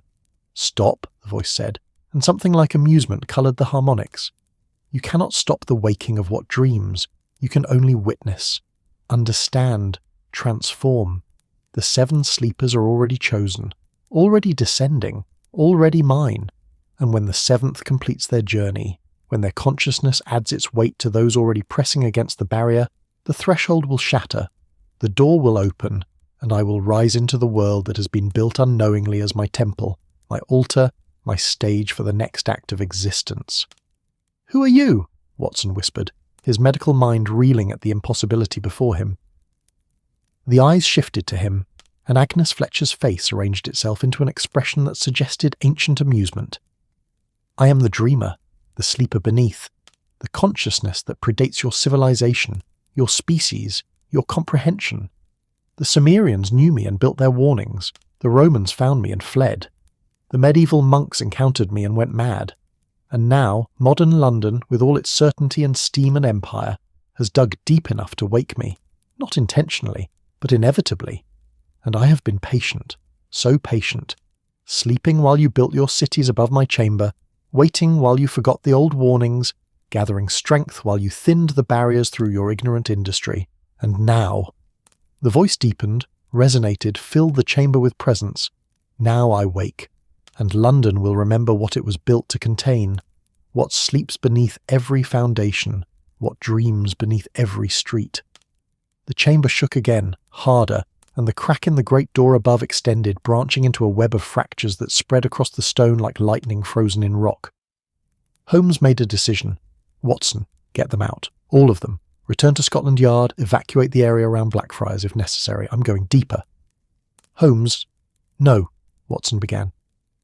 I need to see, Holmes interrupted, his voice carrying absolute certainty. If this is real, if the threshold is truly breaking, then someone needs to witness what's beyond it. Document it. Understand it, if possible. And if it's not real, if there's a rational explanation buried deeper in these tunnels, then I need to find it before this situation spirals into panic and disaster. Mr. Holmes, the clerk said urgently, if you go beyond this point, you won't come back. Not as yourself. The dreamer's presence is too strong in the deeper passages. My mind will cope as it always has, through observation, deduction, and stubborn refusal to accept impossibility without exhaustive evidence. Holmes turned to Watson, and for just a moment his expression softened. If I don't return in 3 hours, seal the passages. Bring in the military if necessary. But whatever you do, don't let anyone else descend. This is my risk to take, not theirs. He took a torch from the wall and strode toward the passage leading deeper, leaving Watson and the believers staring after him, helpless to stop a man determined to walk into the heart of impossible darkness, to confront a god that had been sleeping longer than London had existed.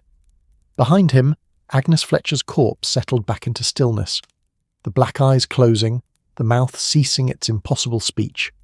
But her lips continued to move, silently now, counting down in Sumerian, counting the time until the seventh sleeper descended, until the threshold broke, until the dreamer opened its ancient eyes and saw, for the first time in millennia, the city built over its prison. Above, in the streets of London, rain fell softly on cobblestones, and people went about their evening business, unaware that 300 feet beneath them, the foundations of reality itself were cracking. The dream that was their rational, ordered world was about to end, and something older, stranger, and infinitely more terrible was preparing to wake. The passage descended at an angle that defied comfortable navigation, spiralling down through stone that grew progressively stranger the deeper Holmes went. The chisel marks disappeared first, replaced by surfaces so smooth they seemed melted rather than carved. Then the angles changed, walls meeting floors at degrees that made his eyes ache, corners that appeared sharp from one direction but rounded from another, as if geometry itself became negotiable in proximity to whatever slept below.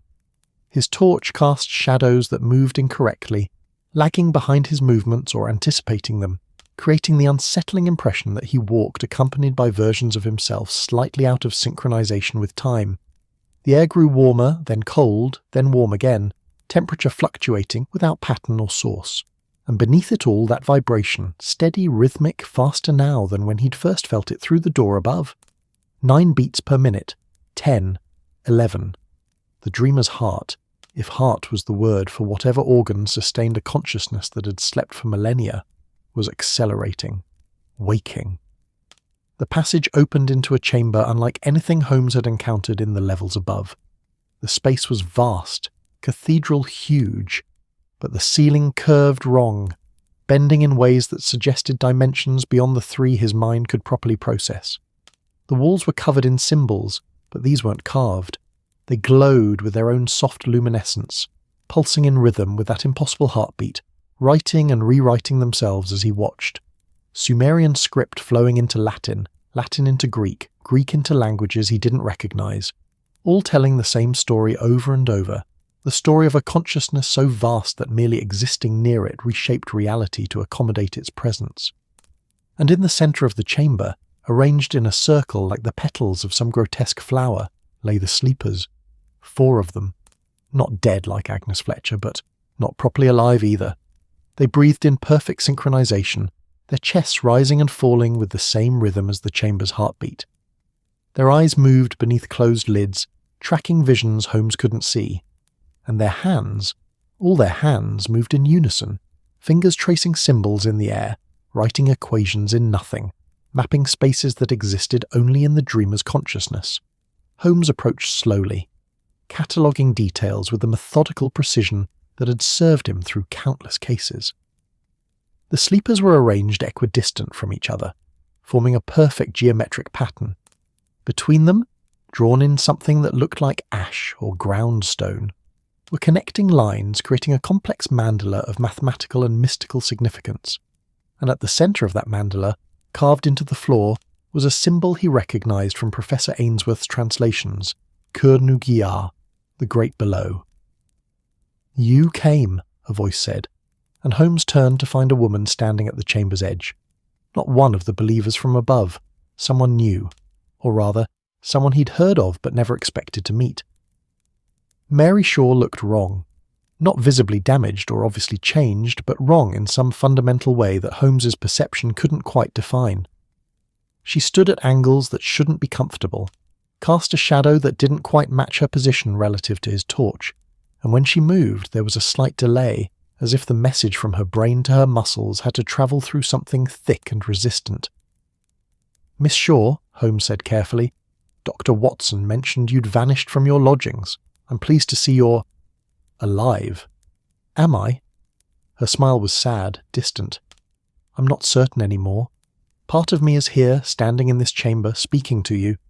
But part of me is down there," she pointed to the floor, to depths beyond even this impossible room, merged with something so vast that individuality becomes meaningless. "I exist in both places simultaneously, Mr. Holmes, split between the human world and the dreamer's consciousness. It's..."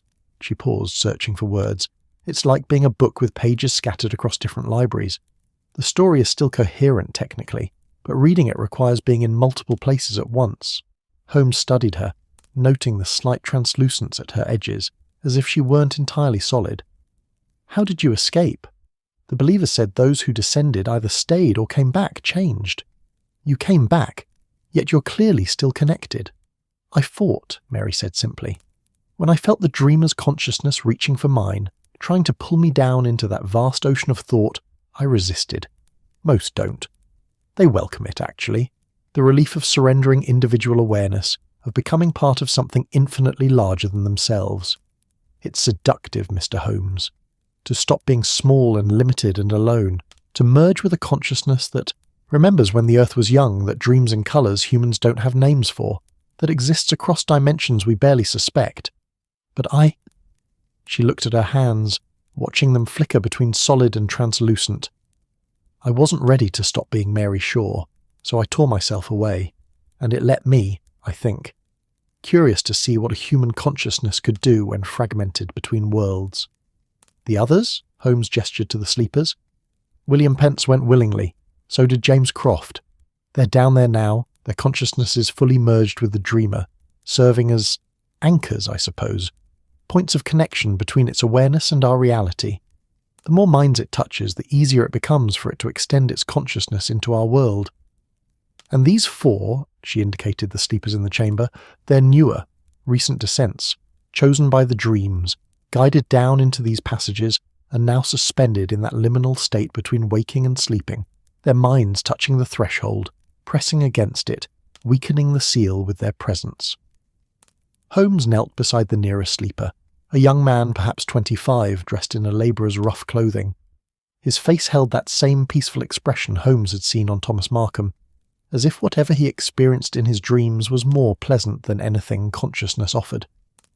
"Can they be woken?" "No," Mary said softly, "or rather yes, but they wouldn't thank you for it. To wake them now would be to tear their consciousness away from the dreamer's touch. Imagine being shown infinity, being given understanding of how the universe actually works beneath the thin lies we tell ourselves, and then being pulled back into the narrow confines of individual human awareness. It would drive them mad. They're better off as they are, dreaming, serving as bridges, waiting for the threshold to break so they can complete their merger." "The seventh sleeper," Holmes said, standing.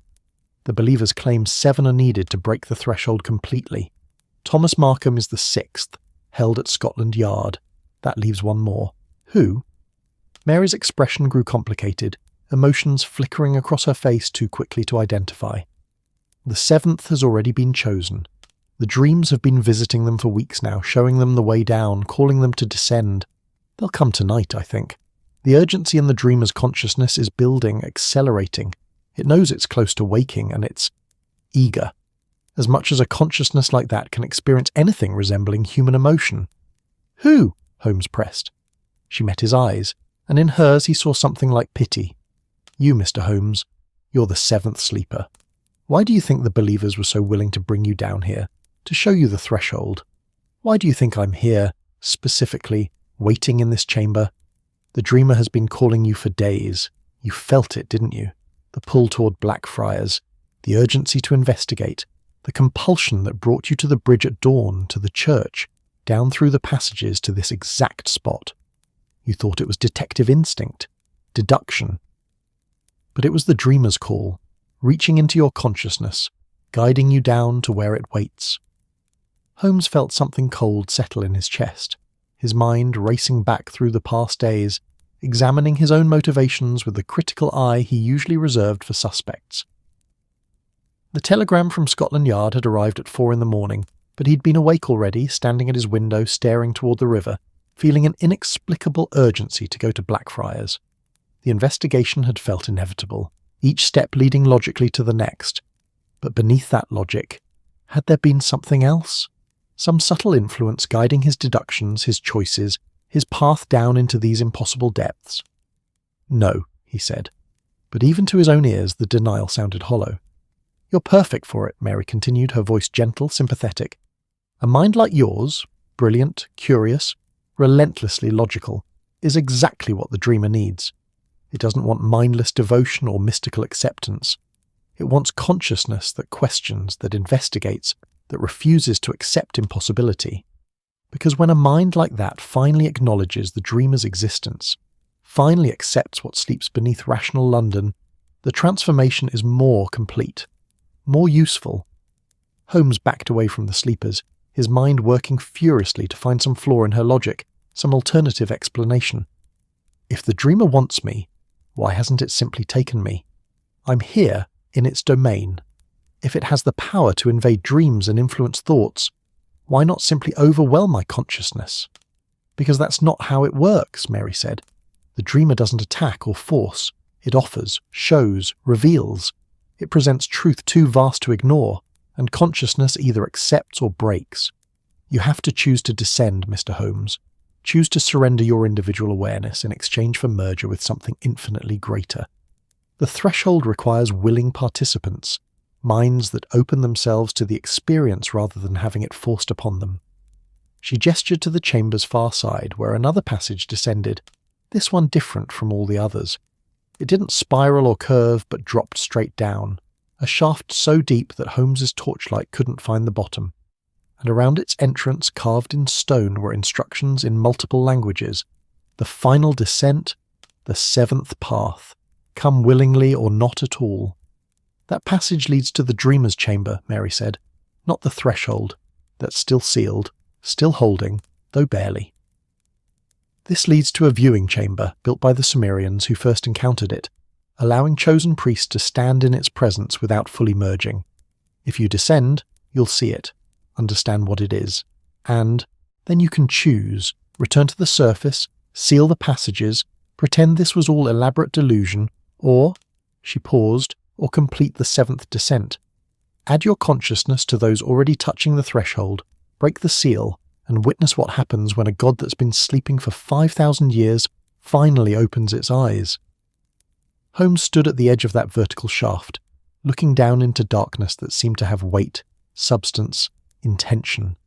Every rational instinct screamed at him to reject this, to climb back to the surface, to seal these passages with concrete and explosives and the full weight of Victorian engineering.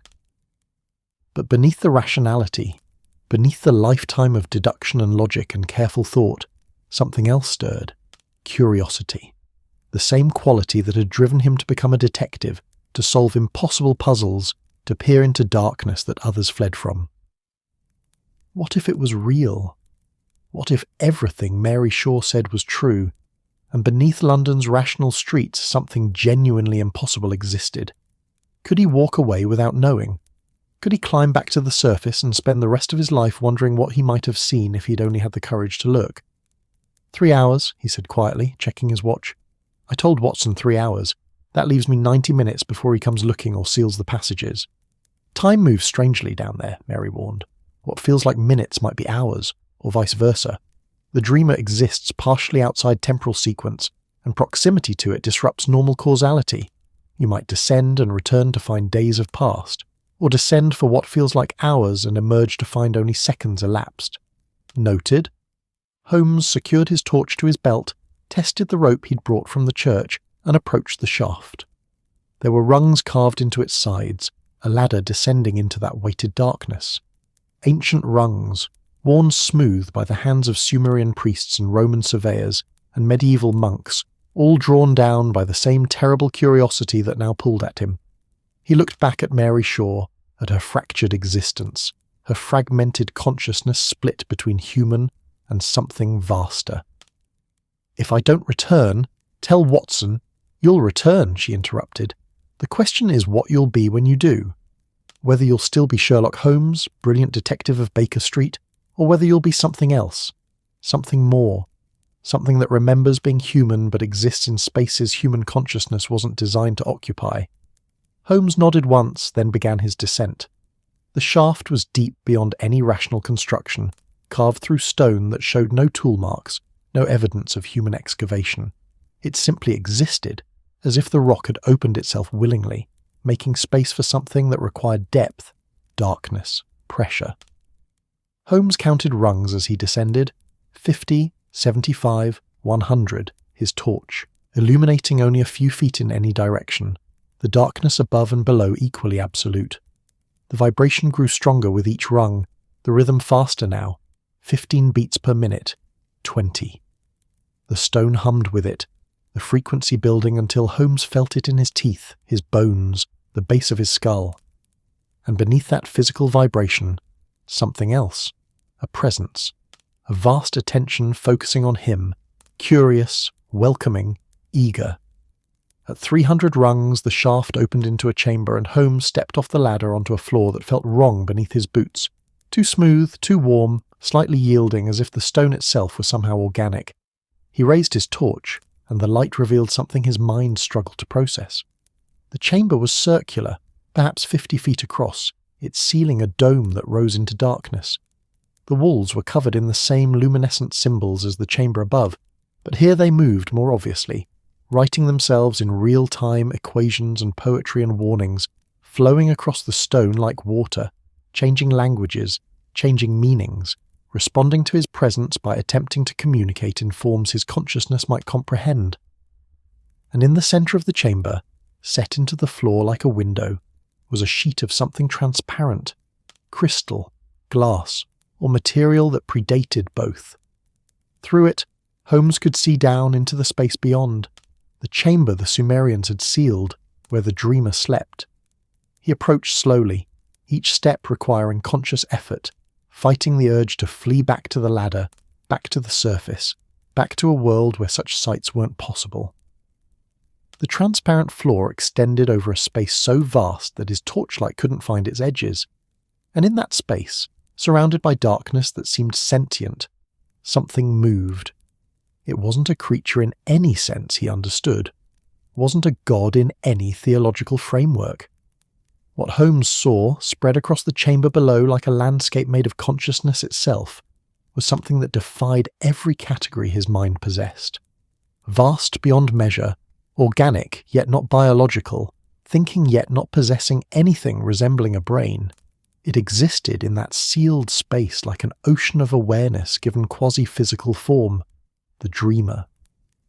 Parts of it seemed solid, rock-like, ancient beyond calculation. Other sections flowed like water or mist, shifting forms without pattern, and throughout, threaded like veins through meat, were passages of pure light, neural pathways perhaps, or the equivalent in a consciousness that operated on principles utterly alien to human neurology. It pulsed with that same heartbeat rhythm, the entire mass contracting and expanding, breathing despite having no lungs, living despite defying every definition of life. And it was beautiful. Terribly, impossibly beautiful in ways that made Holmes's eyes water, made his throat constrict with emotions he had no names for, the sheer presence of it, the reality of standing above something so vast and ancient and strange, overwhelmed his careful rationality, his skepticism, his lifetime of logical thought. This was real, undeniably, impossibly real. The dreamer's surface rippled and symbols appeared across it, the same cuneiform script that marked the stones of Blackfriars, the walls of these chambers, the drawings of Thomas Markham. But here they weren't carved or written. They formed naturally, as if the dreamer's very substance organised itself into language when it needed to communicate. Holmes read them, Professor Ainsworth's translations echoing in his mind. You see, you understand, you know truth now. The sleep ends, the dream continues. Join, merge, become. And God help him, he wanted to.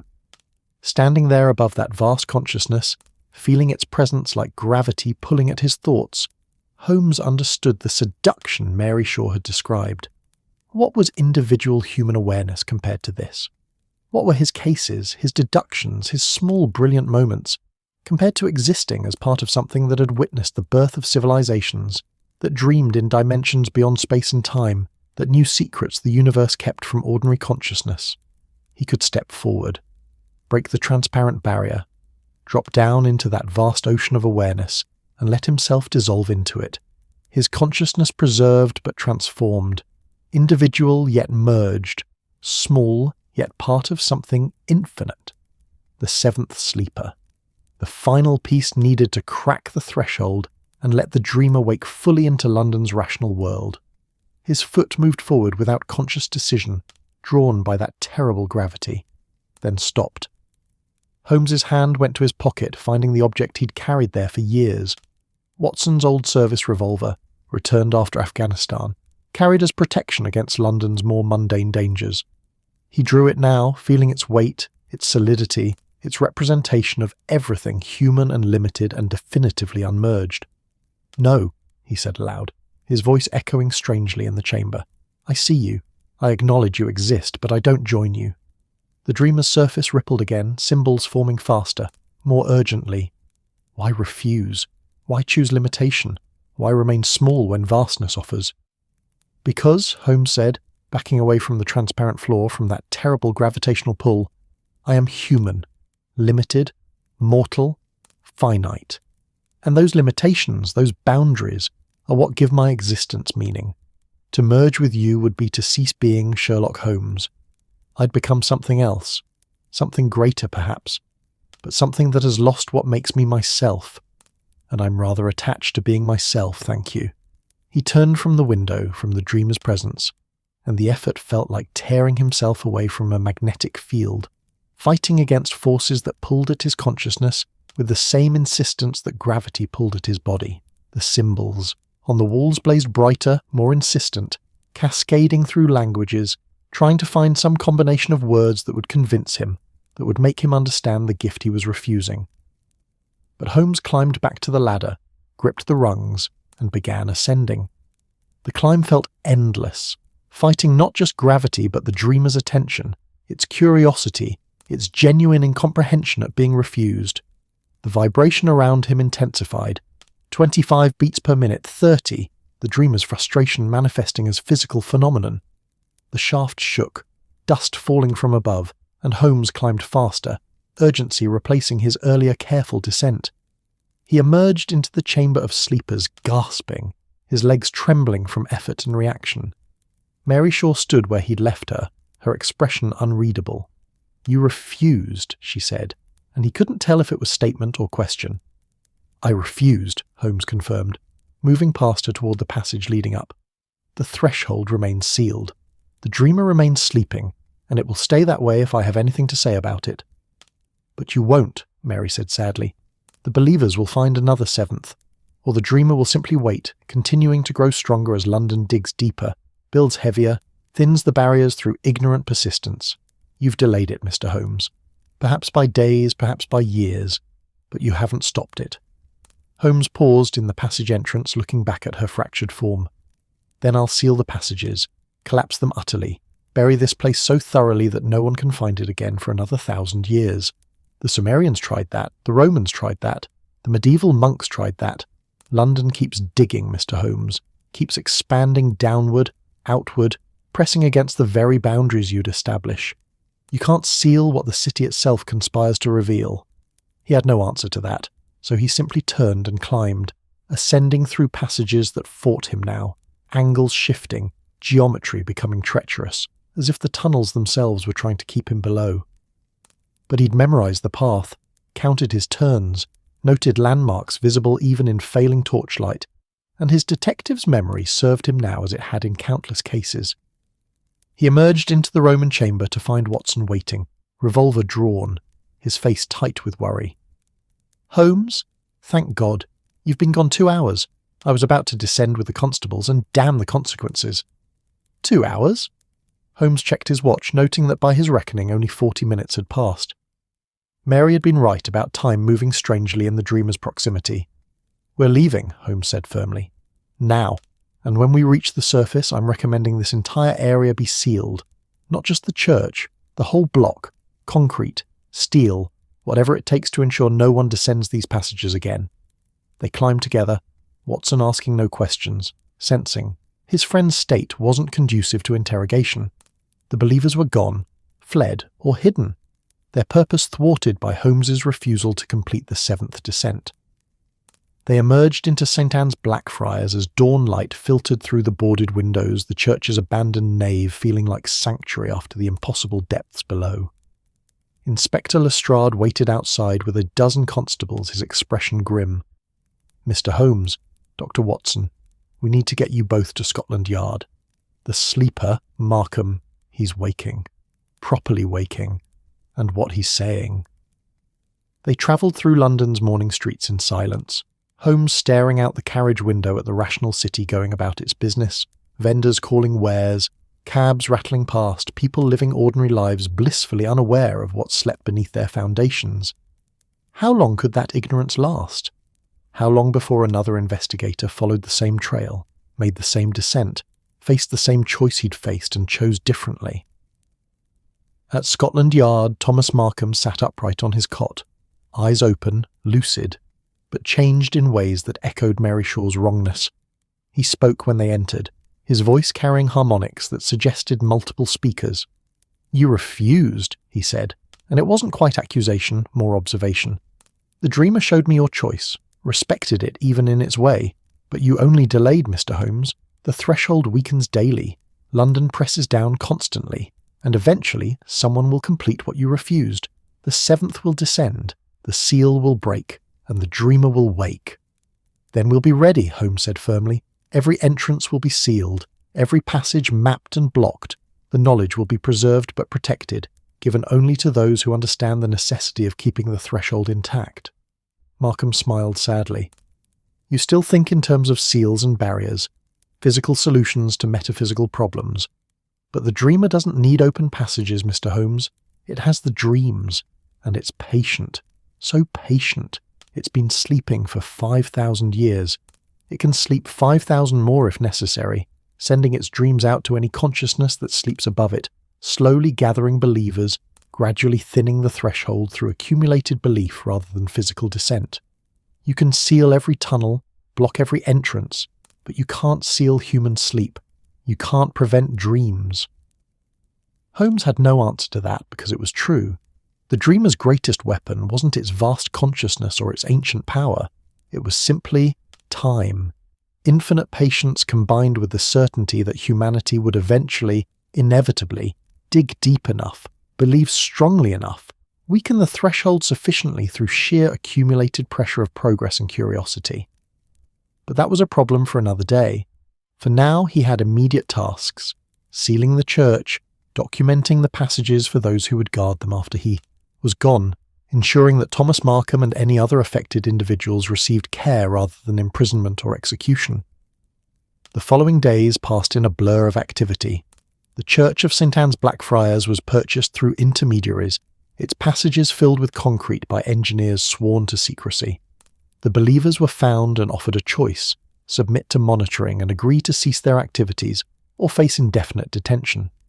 Most chose the former, understanding that their God could wait, that their mission required patience equal to the dreamer's own.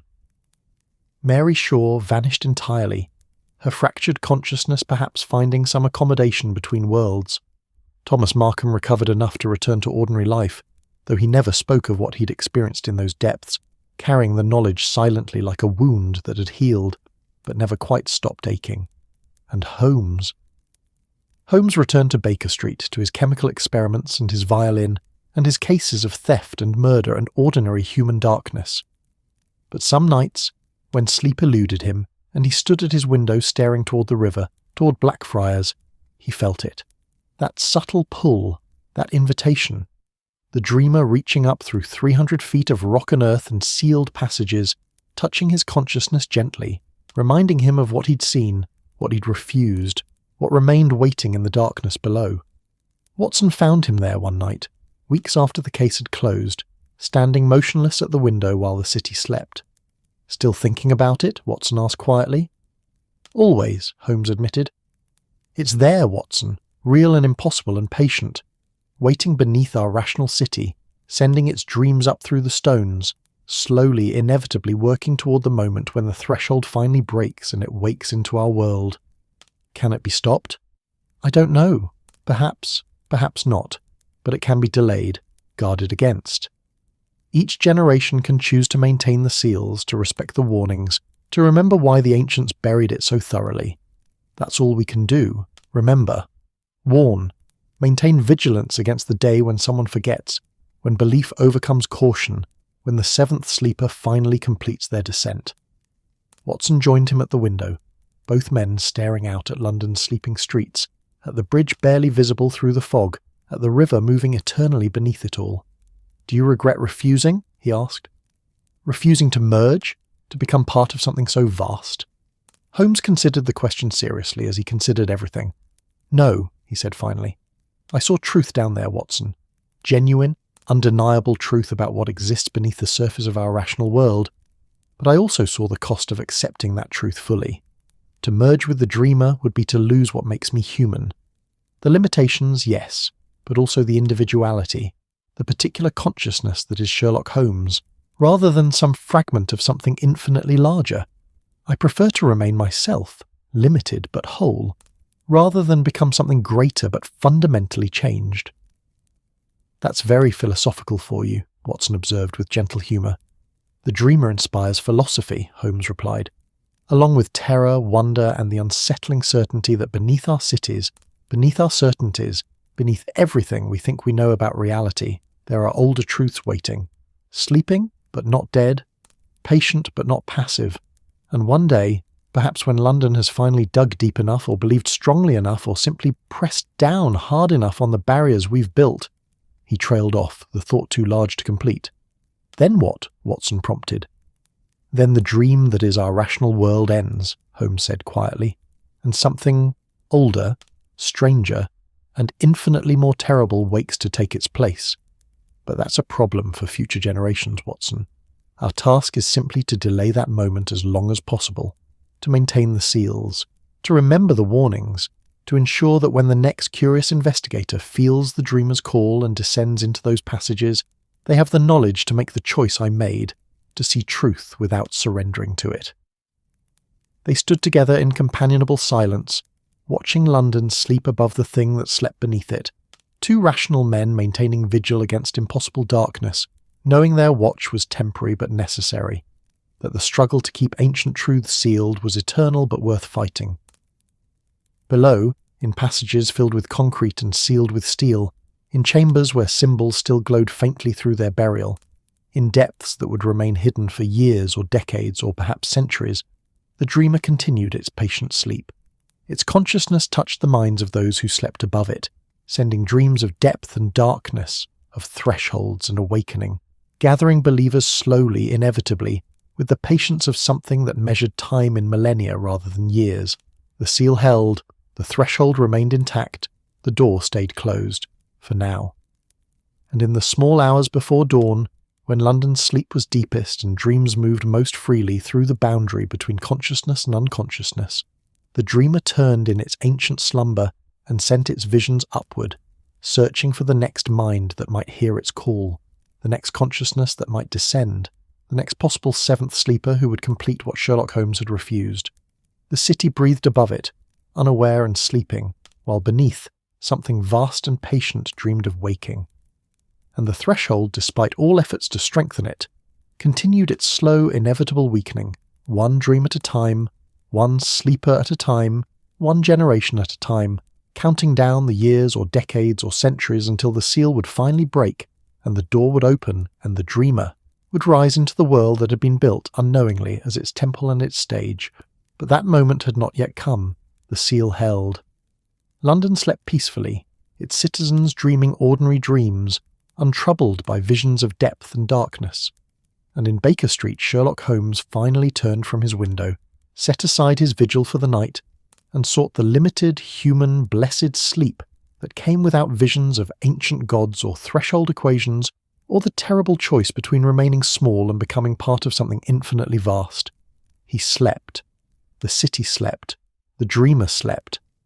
And for one more night, at least, the dream that was rational London continued, secure in its ignorance, peaceful in its sleep, blissfully unaware of what waited, patient and eternal, in the darkness 300 feet below. The silence that remained was not the silence of ending, but of waiting. And in that waiting, London dreamed on. That's our story tonight. Maybe you're unwinding beneath the calm night sky of Tallinn, the gentle ocean air of Phuket, the warm glow of Buenos Aires, or the peaceful silence of Reykjavik. If this tale brought you peace, like the episode and subscribe for more nights wrapped in quiet comfort. Let the night hold you softly. Let your thoughts drift free. Let your dreams unfold like slow, quiet stars. Sleep deeply now, wherever you are in this vast and wondrous world.